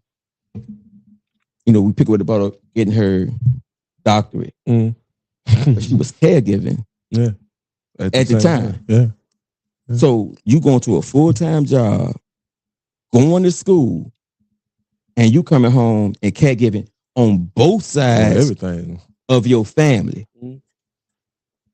She don't have to tell me I can do it. She showed me. Yeah.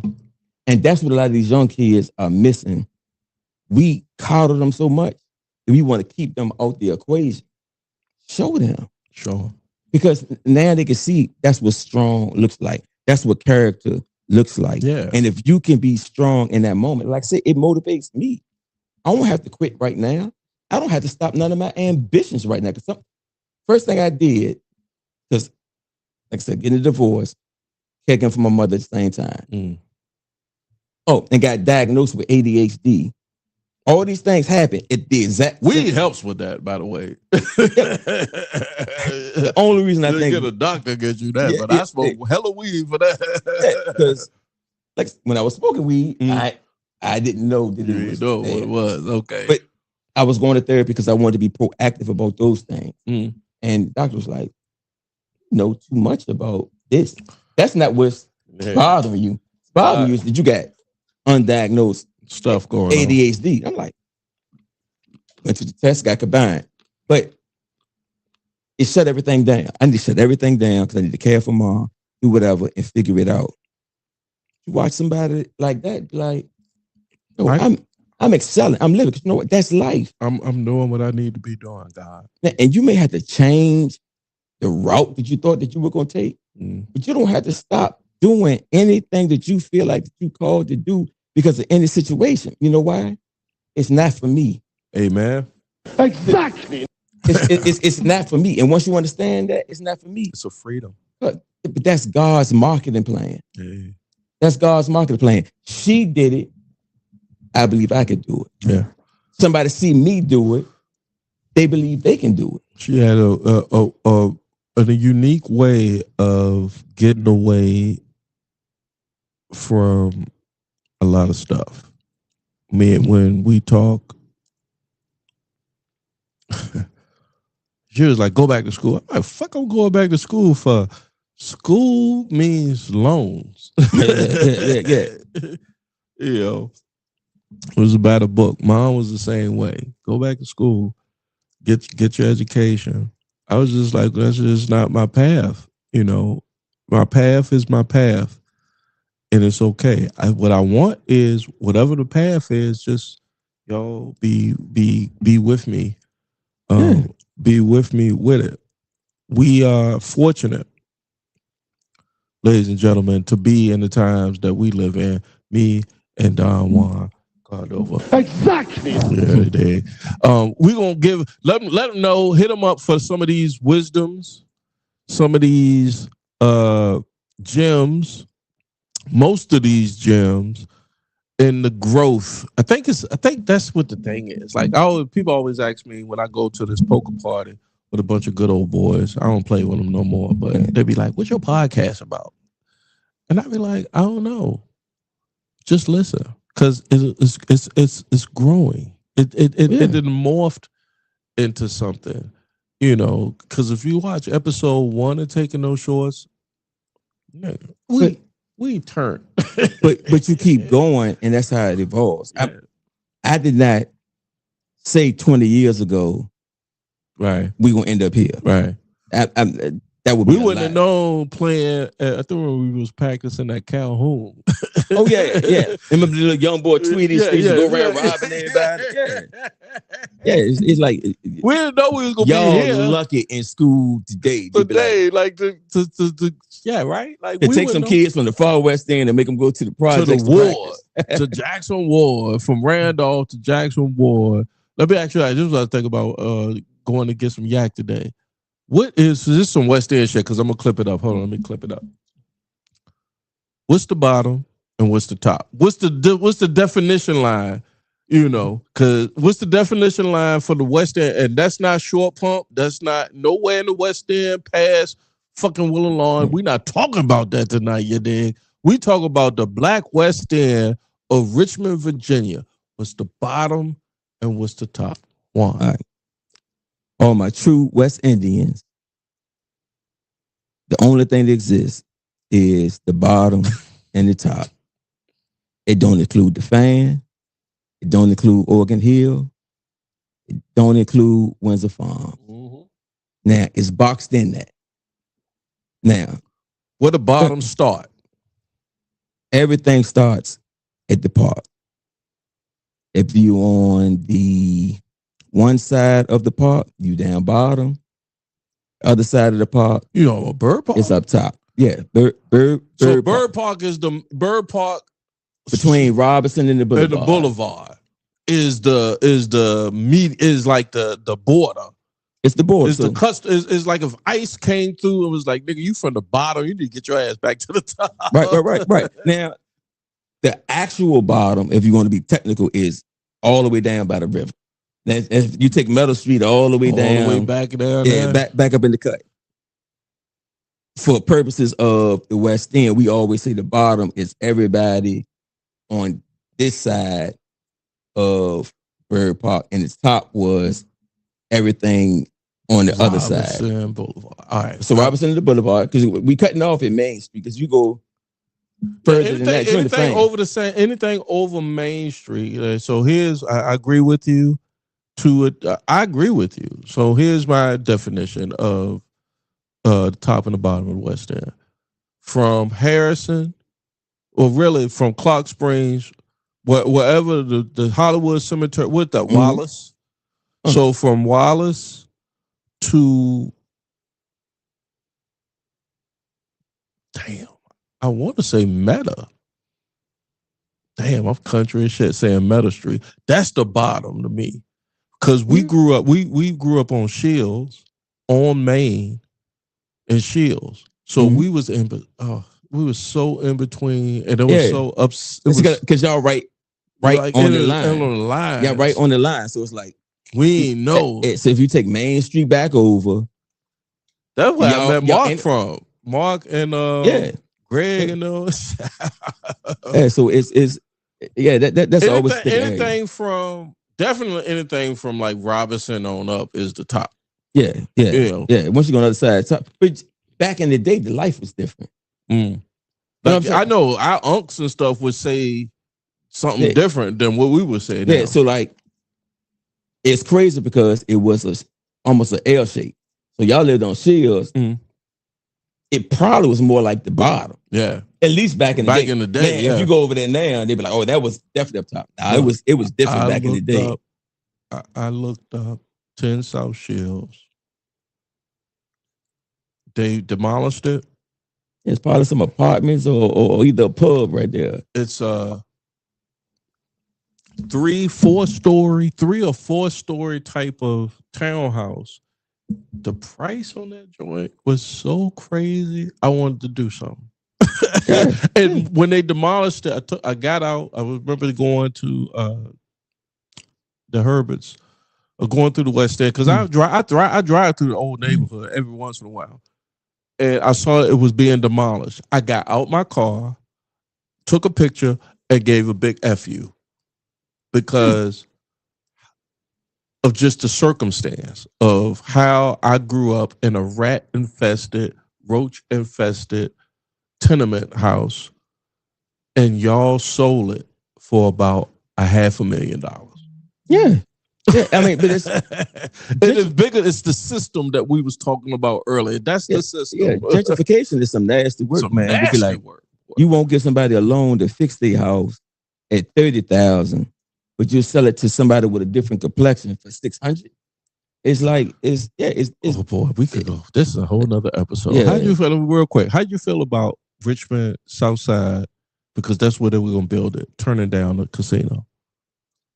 I feel like that Richmond is going to continue to have problems with development until they change our voting process. The city don't need to vote on everything. Give it to the General Assembly? No, let city council handle it. Uh-huh. Why would you take somebody? It's like this. The 9th district voted for the casino. Yes. The 8th district, everybody voted for the casino. Right.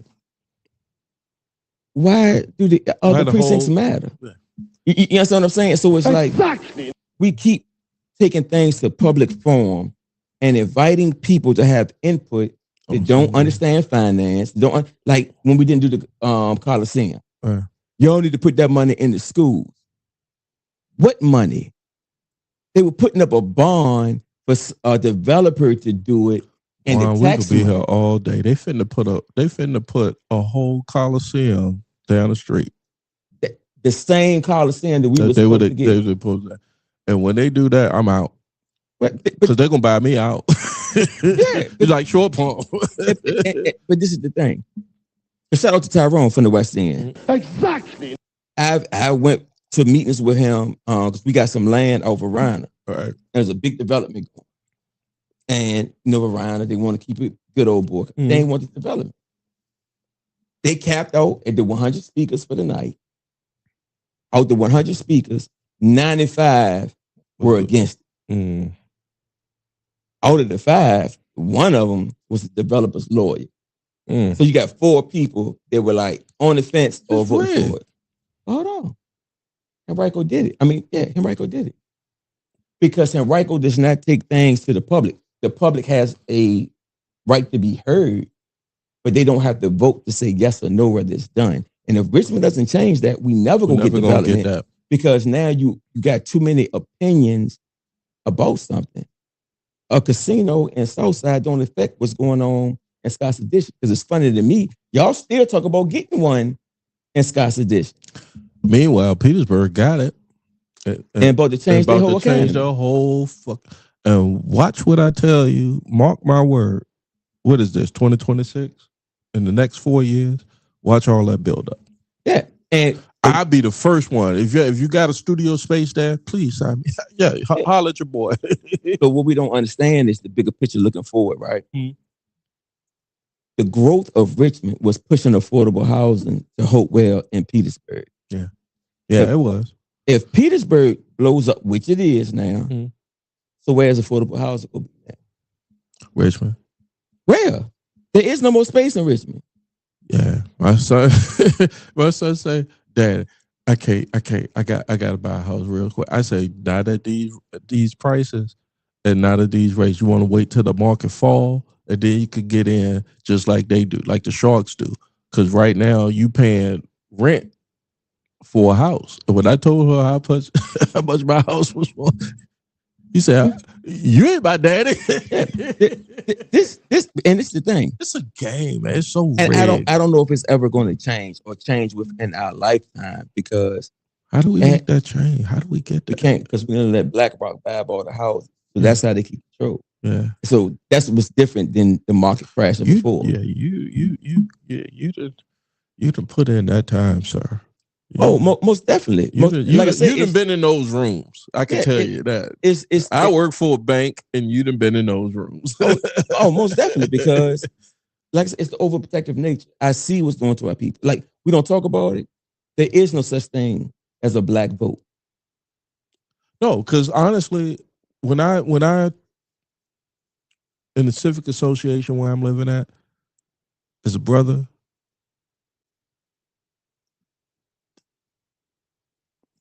I'll use property taxes for an example. Mm-hmm. Like, I want everything to be fair, equitable, left leaning, left centrist, whatever. But then when I get the bill, we got a problem. Yeah, we got a problem. When I get that bill, what y'all want me to like? So now I'm on like, what do you want me to do? They want you to get out the problem. So they can pass. Right. That's what they want you to do. Yeah. It's an illusion, right? Exactly. And they sold us a dream, and we've attached our success to their dream. Man, right? I wish we could go back. I wish. But this is the thing. You didn't take out a loan to buy your house before the turn of the century. Right. You didn't go be happy to go work for somebody before the turn of the century, right? Employment is only popular for the last 160, 175 years. Right. So you mean, let's just go back to Christ's time. So for the other 2,000 years, everybody worked for themselves. But these people sold you a dream that you happy, do whatever. How did they accomplish that? They starve everybody out. And they're in the process right now of going back to starving everybody out. Just get out your house. Get out your house. But you don't need it. That's what they say. They use terms like home ownership. Right? Yeah. You own these headphones, right? Yeah. If you want to, you can take them off, kick them down the street, put them back together, buy some new ones, do whatever. They're yours, right? Right. Your home, you can never do that. You never own a home in the United States. Never. Not if you ain't got it in 30 years. But you never own it. You pay it off. If you pay cash for a house, you do not own it. Wait a minute. Educate me. Your deed says lease. Let me go back into my paperwork. Look at it, because when I get the payoff and hit that joint, it's going to say lease. Who owned it then?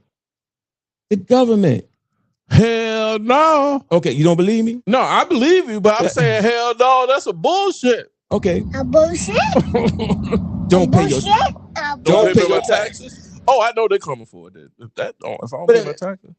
If you own it, why would they come get it for me? All right, I see what you're saying. All right. You never own, because you don't own the land. You took out a loan to build on their land. So this is the thing. We are taught, because of the system, that buying a home is an asset. What's the definition of an asset? An asset is something that makes you money. More, yeah, you can claim it as taxable. So if you in that house, it's not making you money, it's a liability. It's not an asset. It's paper, because I see what you're saying. So coming from a banking, because I'm a banker, so coming from a banking point of view, the real estate is papered, and because it's papered, they can say your home is assessed at A, B, C, D, whatever the value they say it is, and you taking a loan out to exchange on that or whatever. You're not the owner of it, because you're not the person that's claiming the value of the asset. It's not you.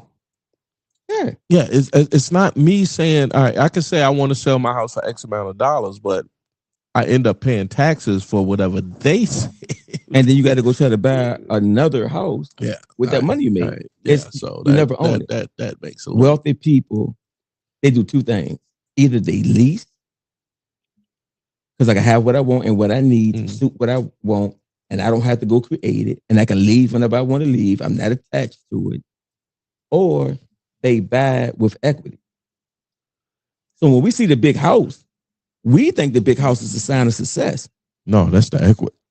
The big house is how you create your own bank. Right. If I can catch a deal out for a house for $300,000 and I know it's assessed at $600,000, I got $300,000 I can play with. Yeah. That's an asset. Yeah. That's true. That's what I agree with, and that's what I be trying to put game. That's putting game on motherfuckers. Y'all peek that out. You know, you want to leverage your capital as best as you can. You know, get in the game right as best as you can, but you gotta have some paper. You gotta have some leverage. Yeah, but we don't really understand leverage. Like, I know so many people who won't start a business because I got to get my money right. No, you don't need that. You need to finesse yourself into getting the leverage on the ass. And so how do you get leverage? It's a plan. Yeah. A leverage is simply a piece of paper outlining your plan and taking it to somebody who already has money and selling it to them. They don't do stuff with their own money. I see what you're saying. Like, we don't, that part of the game, only a few will get if you're in those lanes. I got lucky. I remember back in 2000, it was post 9/11, and I was out of work, and I took a chance. Oh, this was Monster.com. Monster.com, and I took a resume, and I said, "Oh, Bank of America." I said, "Let me put it in there," and they said, "Yeah, we'll give you an interview." And I still, to this day, when I see this lady, I say thank you, because I don't know what it was. I don't know what it was. It might have been a quota. I don't know. But she was just like, "Yeah, we'll hire you." And I said, "This is the last job I'm gonna have," because I know there's a it's a gang of game up in this bitch. Oh yeah. And there's so many brothers that was in there that was like, yo, you know, that I just soaped up like a sponge, because when everybody was going left, I wanted to go right. When everybody was saying, you know, don't do the corporate thing, I was just like, I could do the corporate thing, but I also was doing the clubs until I didn't want to do the clubs no more. Right. You know, I was just like, but I know I need a foundation and I could parlay it. So the parlaying is here. Boom, Taking No Shorts podcast. Let's get to the rest of the pod tonight, because we going over. Because I ain't smoked. God, Jesus, I ain't smoked no weed. Thank you, Lord. I ain't smoked no weed tonight. See, I did a half a bottle of Douce. All right, ain't nothing but some fresh grapes. Bad choices or hot takes. Bad choice. Bad choice. Go ahead, grab one. Let's see what we're gonna do, Juan. Bad choice. We're gonna make a bad choice tonight as a youngin'. Let's see what it say. You can get, if you don't like it, you can turn it back in. When you have sex with your cousin for $50,000. No! Shit, that's some dirt ball. No. Yeah, that's some old Taking No Shorts podcast shit. Yeah, that was more West Virginia. Yeah, that's not for 50,000. Taking No Shorts podcast. If you ever go back into the archives, we was on some. God, it was on some public access Continental cable. Oh yeah. Yeah. Extra channels. Yeah. You had to look through the glasses. Oh yeah, caramel video late at night. Matter of fact, we didn't do this stuff. That shit fucked me up. Yeah. We try one more. Try one more. It don't be so crazy. Have you ever been drunk or high at work? Shit. I got drunk and high for a living for almost 30 years. That's how I kept me from cussing out motherfuckers. That lunch break, lunch break hitting the J early in the morning. I think I was on. I started smoking weed when I was 11. So Jesus Christ, how you get to 11? Down the playground. I ain't smoked weed till I got to college. And that's what like what tripped me out, like weed was I only saw it with the thugs, right? Yeah, but that's why And then I I didn't noticed fuck with it. I noticed a switch after Snoop Dogg came out, but it's like I was already smoking. Like I was so scared. Look, I was so scared of everything. I just couldn't do it.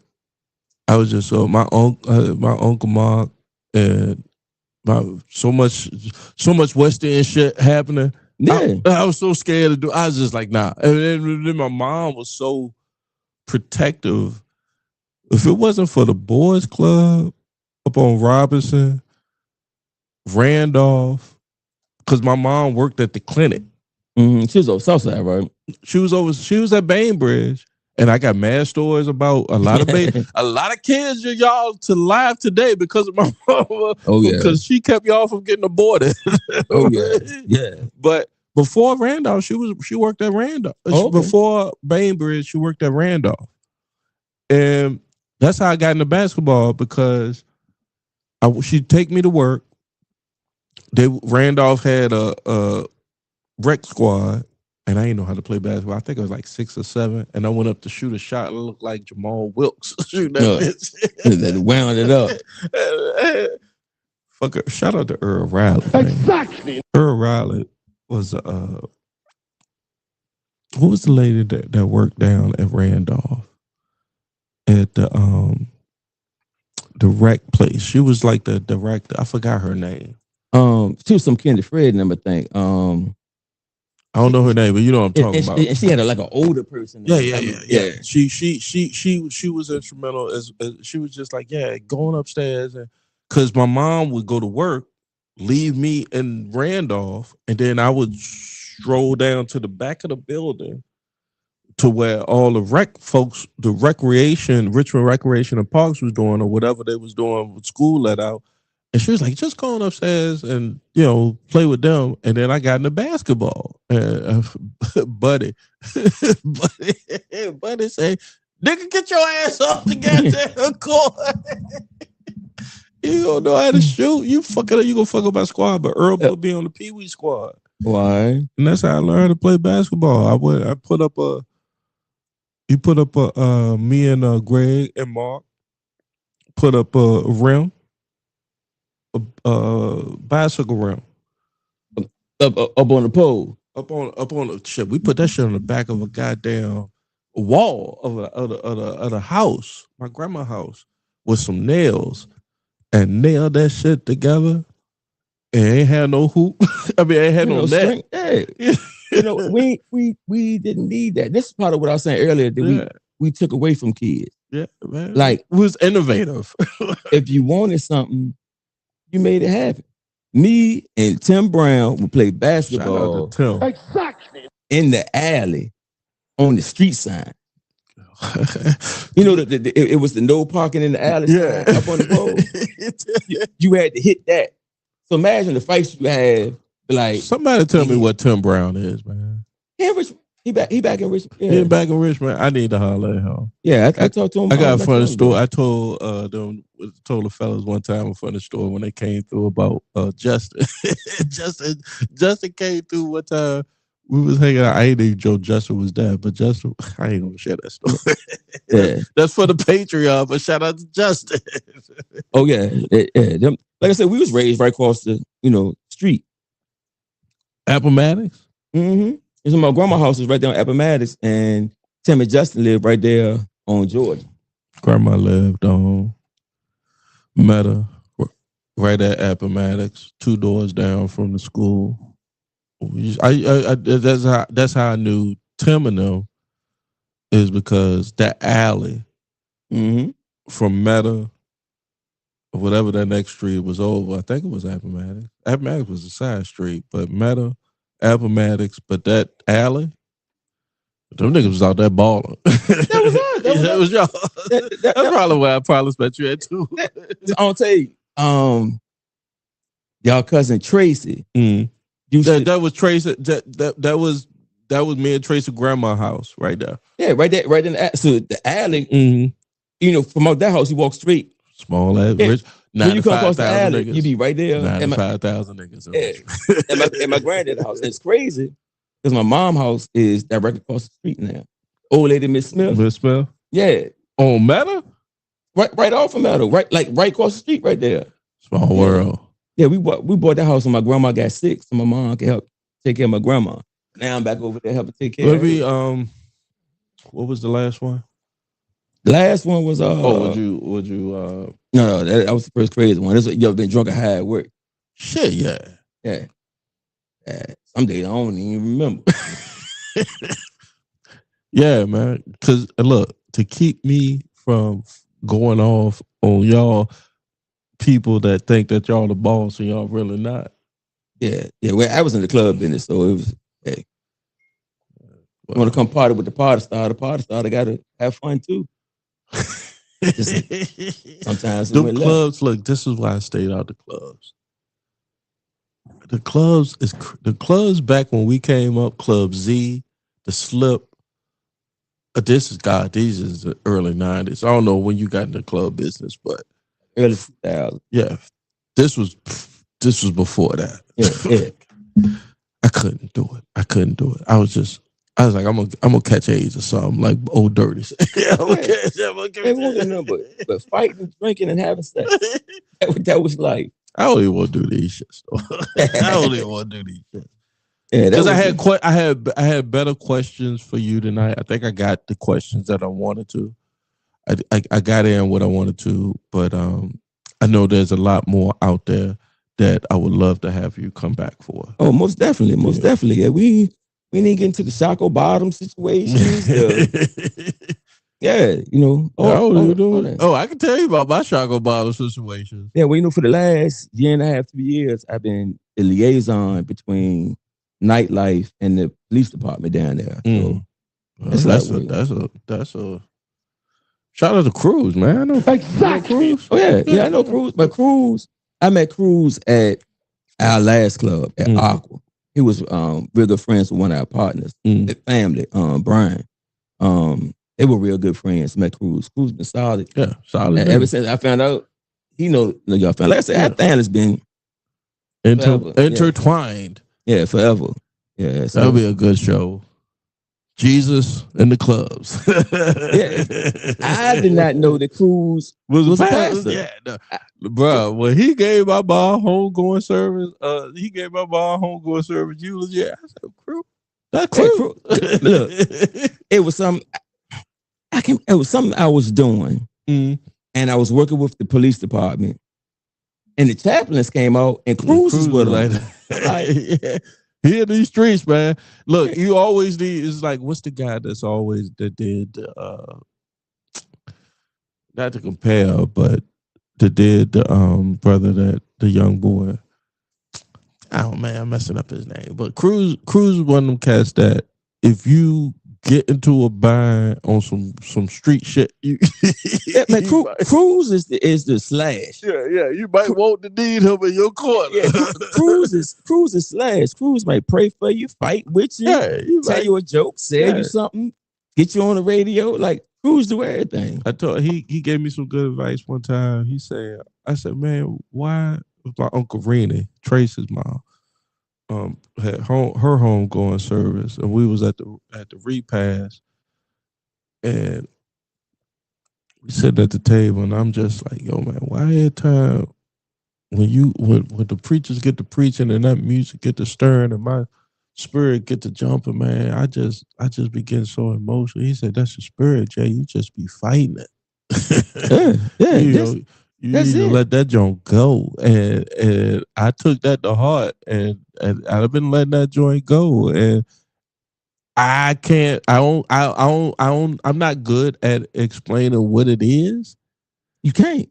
Yeah, that's it's not my job. Yeah, you can't, and it is a thing of fighting it, letting it go, and man, look, all of us got a calling on us, and you get to them spaces in life, like you said, like I may not understand that world. Yeah, I don't that don't mean that when it comes, it ain't gonna take over. Yeah, it has taken over your boy. Okay? It has taken over because I ain't got no fighting left in me. I just seen too many people gone from this place. Yeah, I tell people all the time. I did not choose to be a deacon.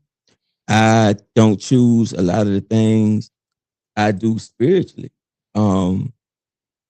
It's God using my overprotective nature to be like, if it's a need, step in to help. And right now, in this moment, I'm fighting with them spiritual things because everything in my life, my church needs. Mm-hmm. And it's kind of like, still gonna keep fighting. Like it's like no, they're gonna pull you. But it's so, but I have other people that I don't speak to coming to me like, yeah, I know.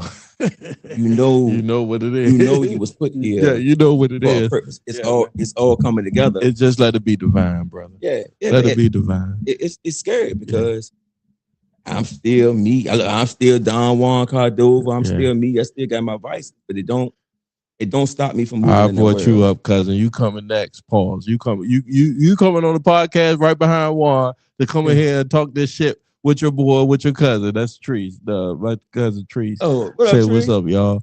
Appreciate you, cousin. Love you. Last thing before we get out, man. I know you're a DJ. I know you're a lover of music. What you been listening to lately? Jay-Z. Which one? Oh. Like the like that like that Hawaiian Sophie shit. No, I'm Reasonable Doubt. Okay. Exactly. Blueprint, Black Album, and mixtape. All right, the Blueprint, Black Album, mixtape. Yeah, I'm where we from. Lucifer. Man, I'm really starting to realize. I really think that Jay-Z is gonna be spoke about different as time go on. That's why he stopped. But I think in like 100 years, I don't think it's gonna be soon. No, it ain't gonna be soon. Because Jay-Z, when you listen to his raps, it's almost like how gospels are written. Like we just telling y'all what's going on, but you can paint a picture. I get it. I fuck with I fuck with Jay. And that's why I listen to him, because you got to think about it. Years ago, he said, "I'm gonna take a rock, turn it to a key, turn that key to the ROC." Like, interesting. He even told us how to buy Dumbo.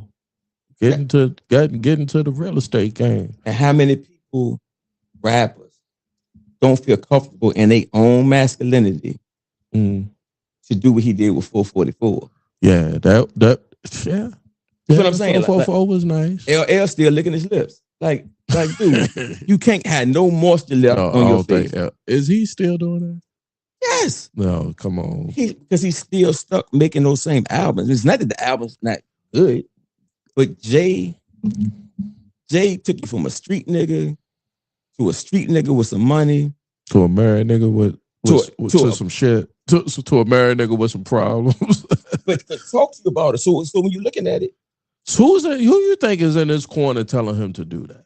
Is it him or because I think it's him, because I don't think anybody in the business would want to take that chance. Because if you're in the business, how do you pull that off without somebody saying don't do it? So if you go back and, like I said, don't fall in love with what you see. Yeah.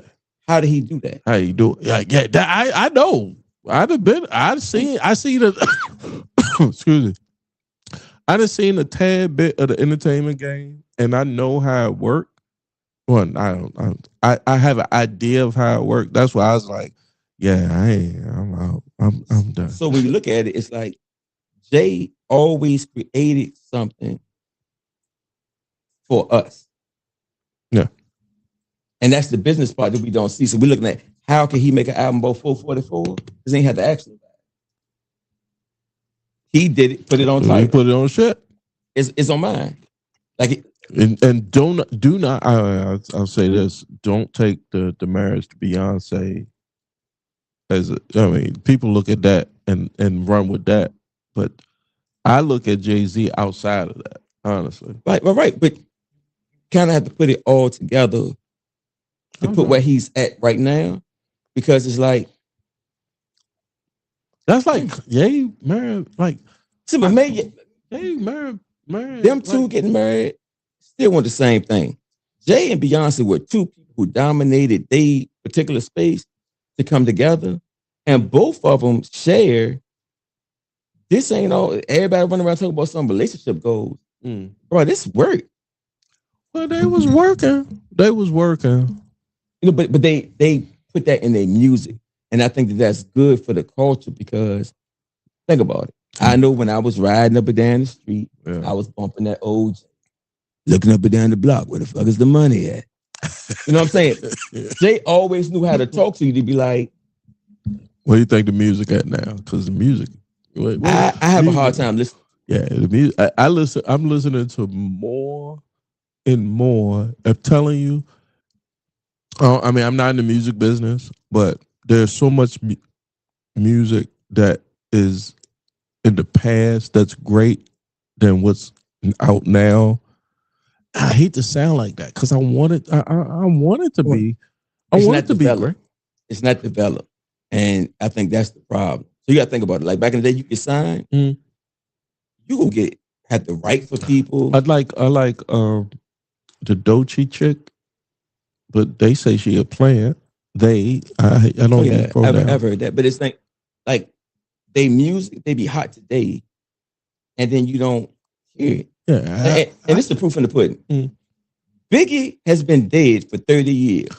Well, always, right? I was, and I watched the first time I watched it. I cried when I watched Jay-Z Fade to Black, right? Because he painted a picture of his career through his music and went out.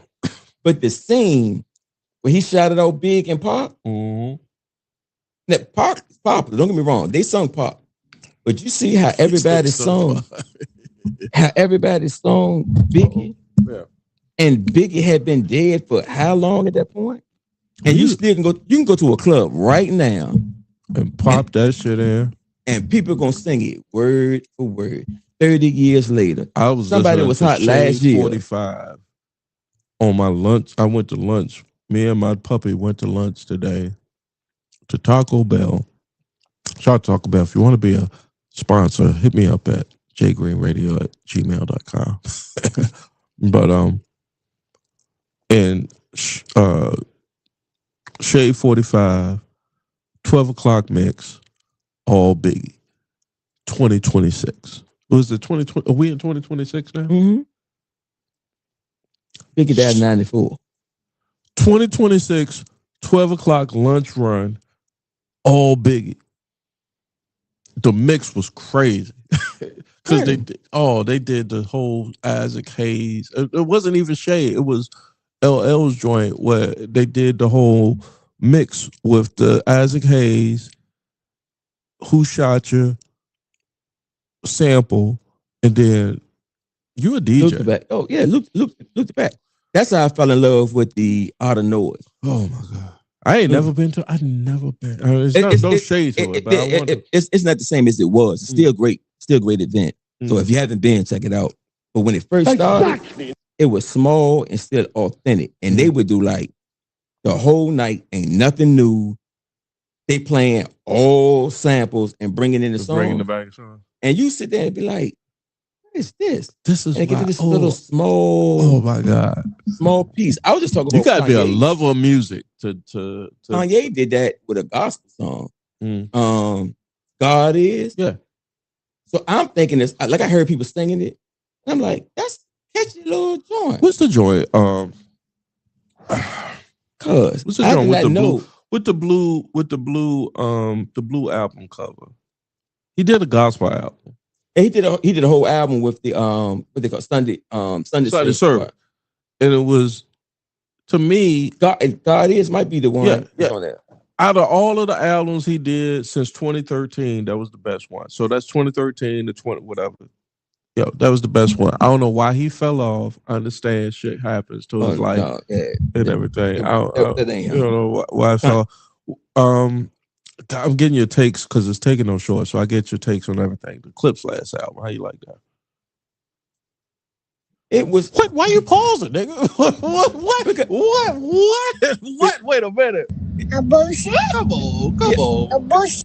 Because it's just where I'm at, right? Okay. All right. Where you at? First, let's do that. Let's give the audience.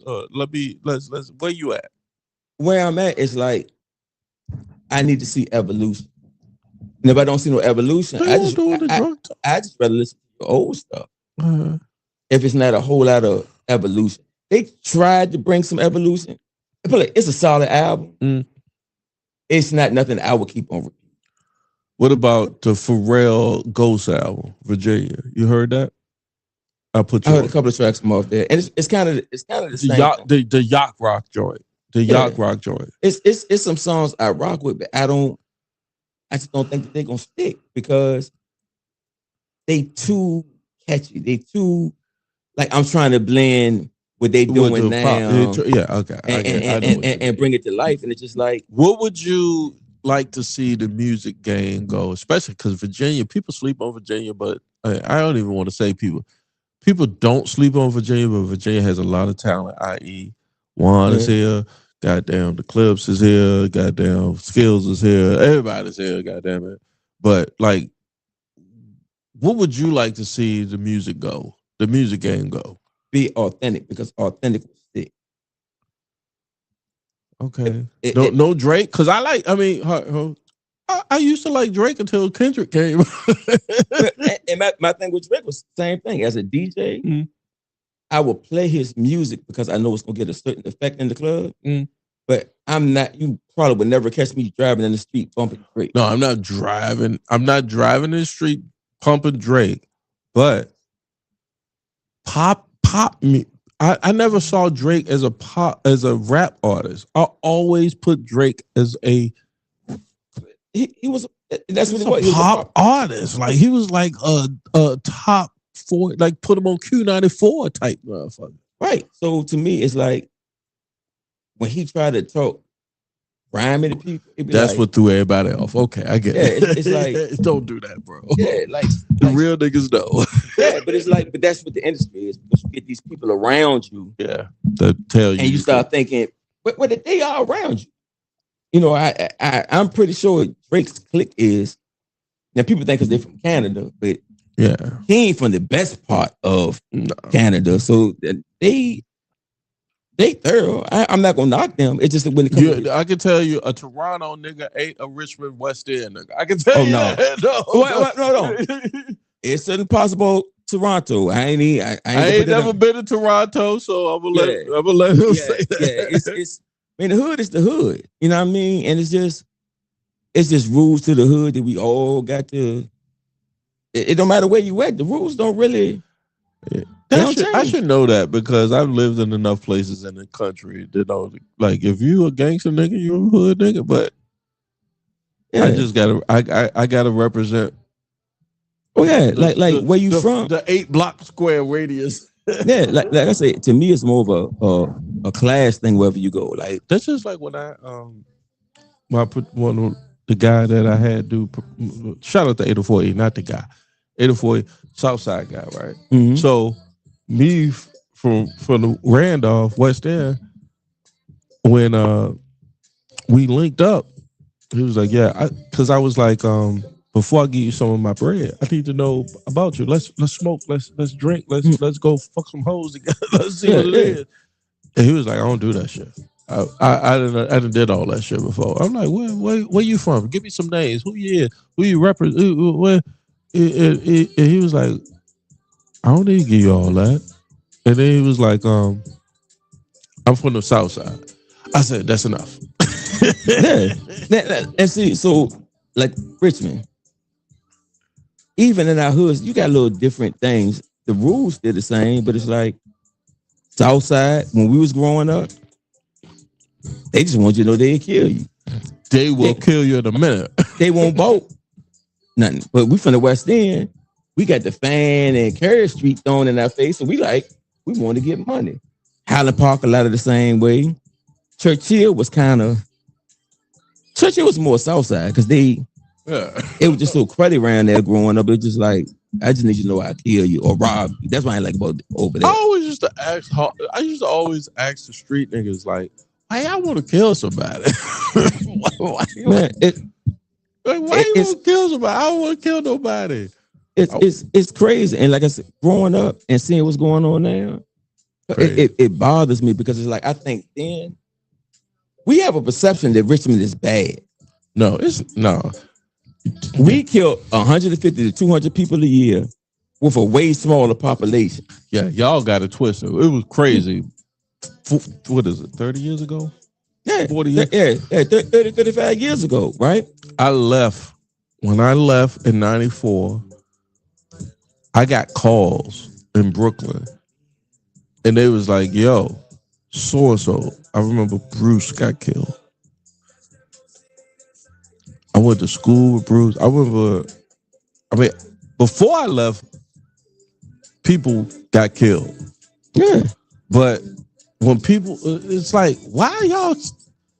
And then when I came back, I remember one time I came back and they was talking about there's a clique. I ain't gonna even say the clique because I don't even want to say the name. But there was a clique in the neighborhood that was just known for doing what they do. And I was just like, hey, I'm going back to New York. And what was funny to me was it was all young dudes that I ain't see none of that in them. And cause would lay you Shout down. out to Marlon. Exactly. Remember Marlon? Yeah, Character.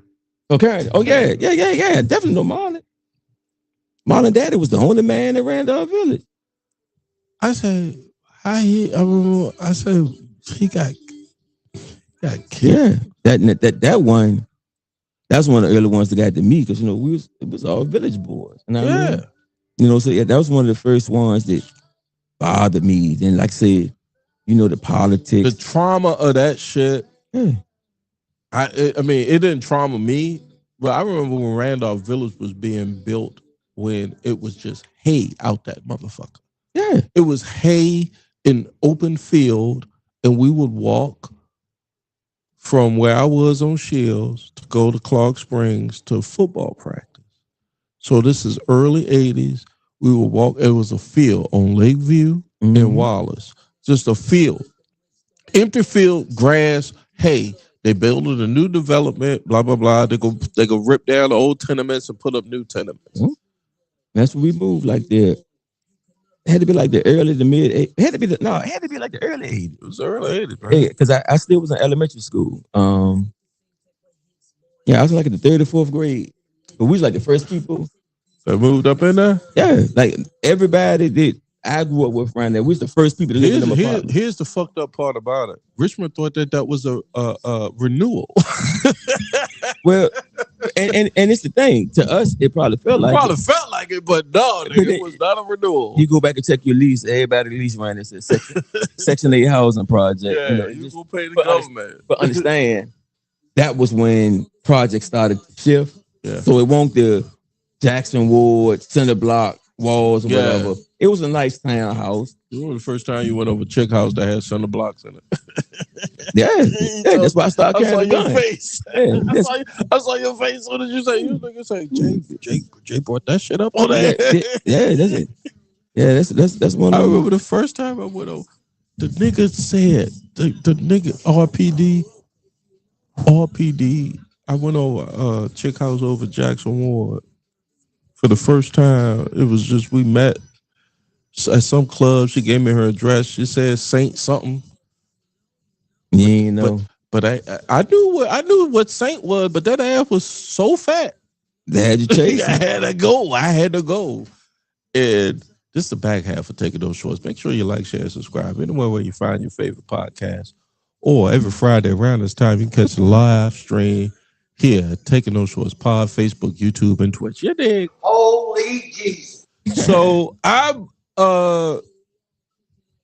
sure to give me the address. She say I live at 13 something so Saint whatever. I say bet I'll be there. So I'm driving and I take the wrong turn. I think it was on Charity Street off of Belvedere. And 5-0 pulled me over.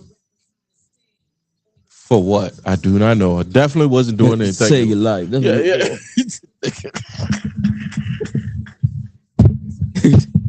Like, you don't even fit the bill.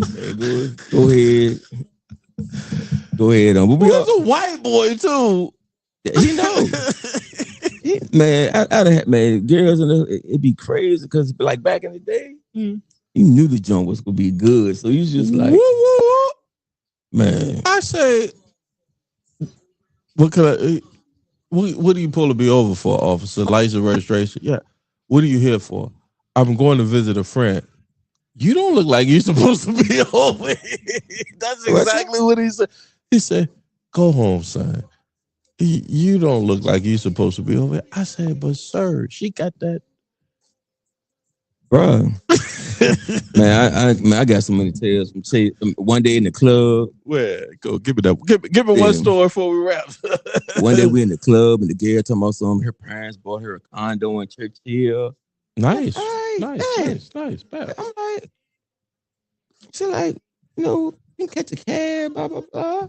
Like, oh, you on your big city thing, blah, blah, let's go. So we leave the bottom and we going up the hill. And that joint kept going straight. I'm like, when you say condo in Churchill, I'm thinking we need to be going right at some point. Right. We got to turn somewhere. Man, he kept going straight. That cab pulled over on Accommodation Street. Oh my God, you in Mosby, bruh. And I stayed. That was no. Usually, no. For real, honey, you can cut off the podcast right now. Usually, the court jumps usually be the best bump jumps. I used to always tell people, nigga, the bump jump. Me and my boys, we used to have a joint to be like an ugly joint with a fat butt. To live in the project, it's gonna hold you down. And you know when your boy with her, you say my boy called and be like, where you at? You be like, why? No. Who with you? Why? Yeah. Don't ask me, nigga. Don't ask questions. And once you say that, you be like, you ran there. Had a joint on Raven Street. Her ex-boyfriend tapping on the window, begging to get back with him. Like that's what you learn how to carry a tool with you. And I remember Tim Smith, black ass nigga, light skinned ass nigga. Exactly. We at the house on Meta playing. I think we were playing spades or tunk. I don't know. We were gambling, and Claiborne was a one-way street coming up. A narrow ass one-way street. 2 cars parked on both sides of the street. We hear this nigga Terrence. What's Terrence's last name? Jackson? Adams. I want to say it was Adams. It's not. It wasn't Mark. Okay. Terrence, but give me the last name again. Won't Jackson was? No. It was another Terrence. It was from one of them Curry Street niggas. Yeah, Curry Street fine. The other Terrence go sing you to the king quick. No.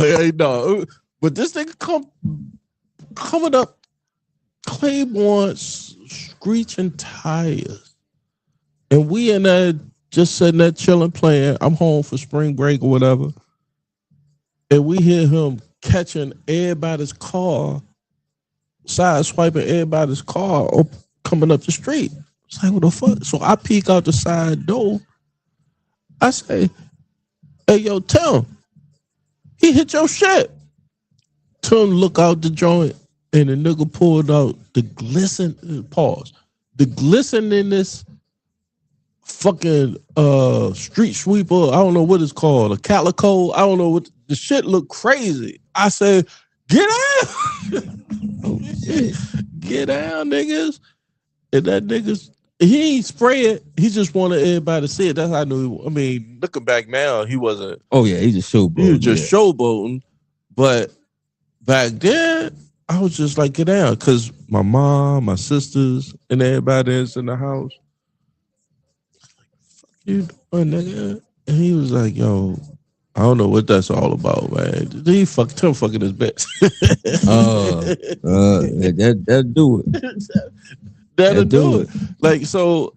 Certain small stuff like that. Like, I don't know if the internet picks this up, but yeah, don't fucking nigga bitch. Yeah, now if you can't throw them hands, because it's because if you can't, you can't touch them. Yeah. Matter of fact, Tim was apartment I had over on Chamberlain. Yeah. And, Eric used to come stay sometime. Tim come stay. Yeah, Come on. Yeah, he was a wild boy. Yeah. They both was wild boys, and I ain't know. So when I found out, I was like, "Yo, man, y'all can't." Tim called me. He said, "Yo, man, come get me, niggas. I know your perk said I can't come stay at your house, but." I was like, God damn. So we drive all the way to Ashland. When they were staying off Patrick Henry. Yeah. Him and Mike. And I go grab the niggas. This nigga take me to Jefferson Village, right? You ain't learned. You ain't learned. I'm in Jefferson Village about 12:30 at night. Nigga, I'm on the floor of my Honda Civic. Like, please don't let nobody knock on my door. Knock on my window, asking me, who am I? What am I? What? Could have died. Here's the lessons, ladies and gentlemen, as we wrap up Taking No Shorts podcast, episode 124. You do not know the day nor the time. You got to be grateful. Live every day like it's your last. You take no shorts. You take none. Live righteously is the best way you can. Whatever you learn, if you get to our age, right? Most definitely. Pass on that knowledge to somebody in a loving way. Love in so you can love out. Love in so you can love out. As I wrap up, I'm going to let my guest tonight know where everybody can find his content on all the socials, and then I'll wrap up tonight. Go ahead. I'm real simple. You can find me on Don Juan Cordova on everything. DonJuanCardova. And everywhere you go, TikTok, wherever. I'm there. Y'all need something, hit me.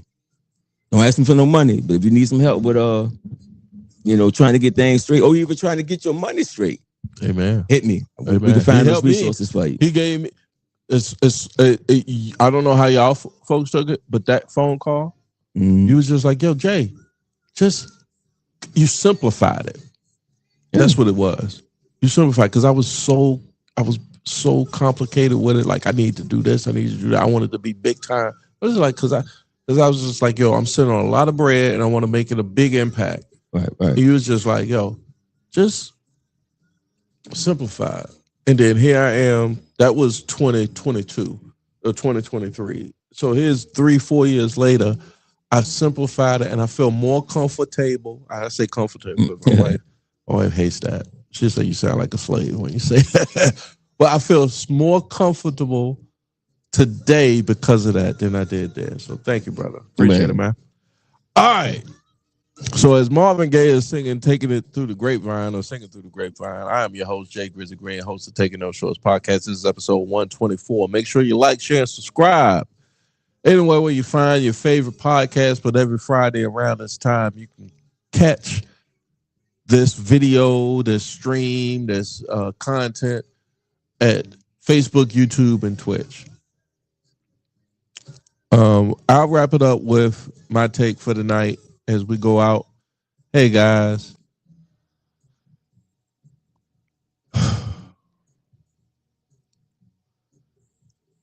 Take your time. You be lucky. You be lucky. Count your blessings. You be lucky. Do not follow.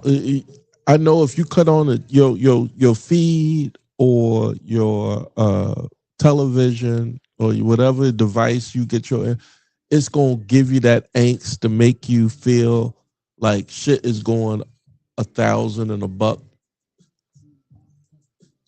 I think that's what they want it to be. Yeah. Go inward and then love outward. Until next time.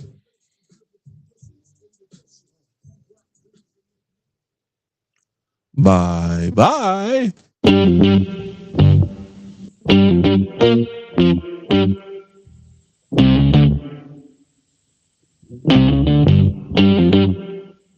We talking about practice. Not a game.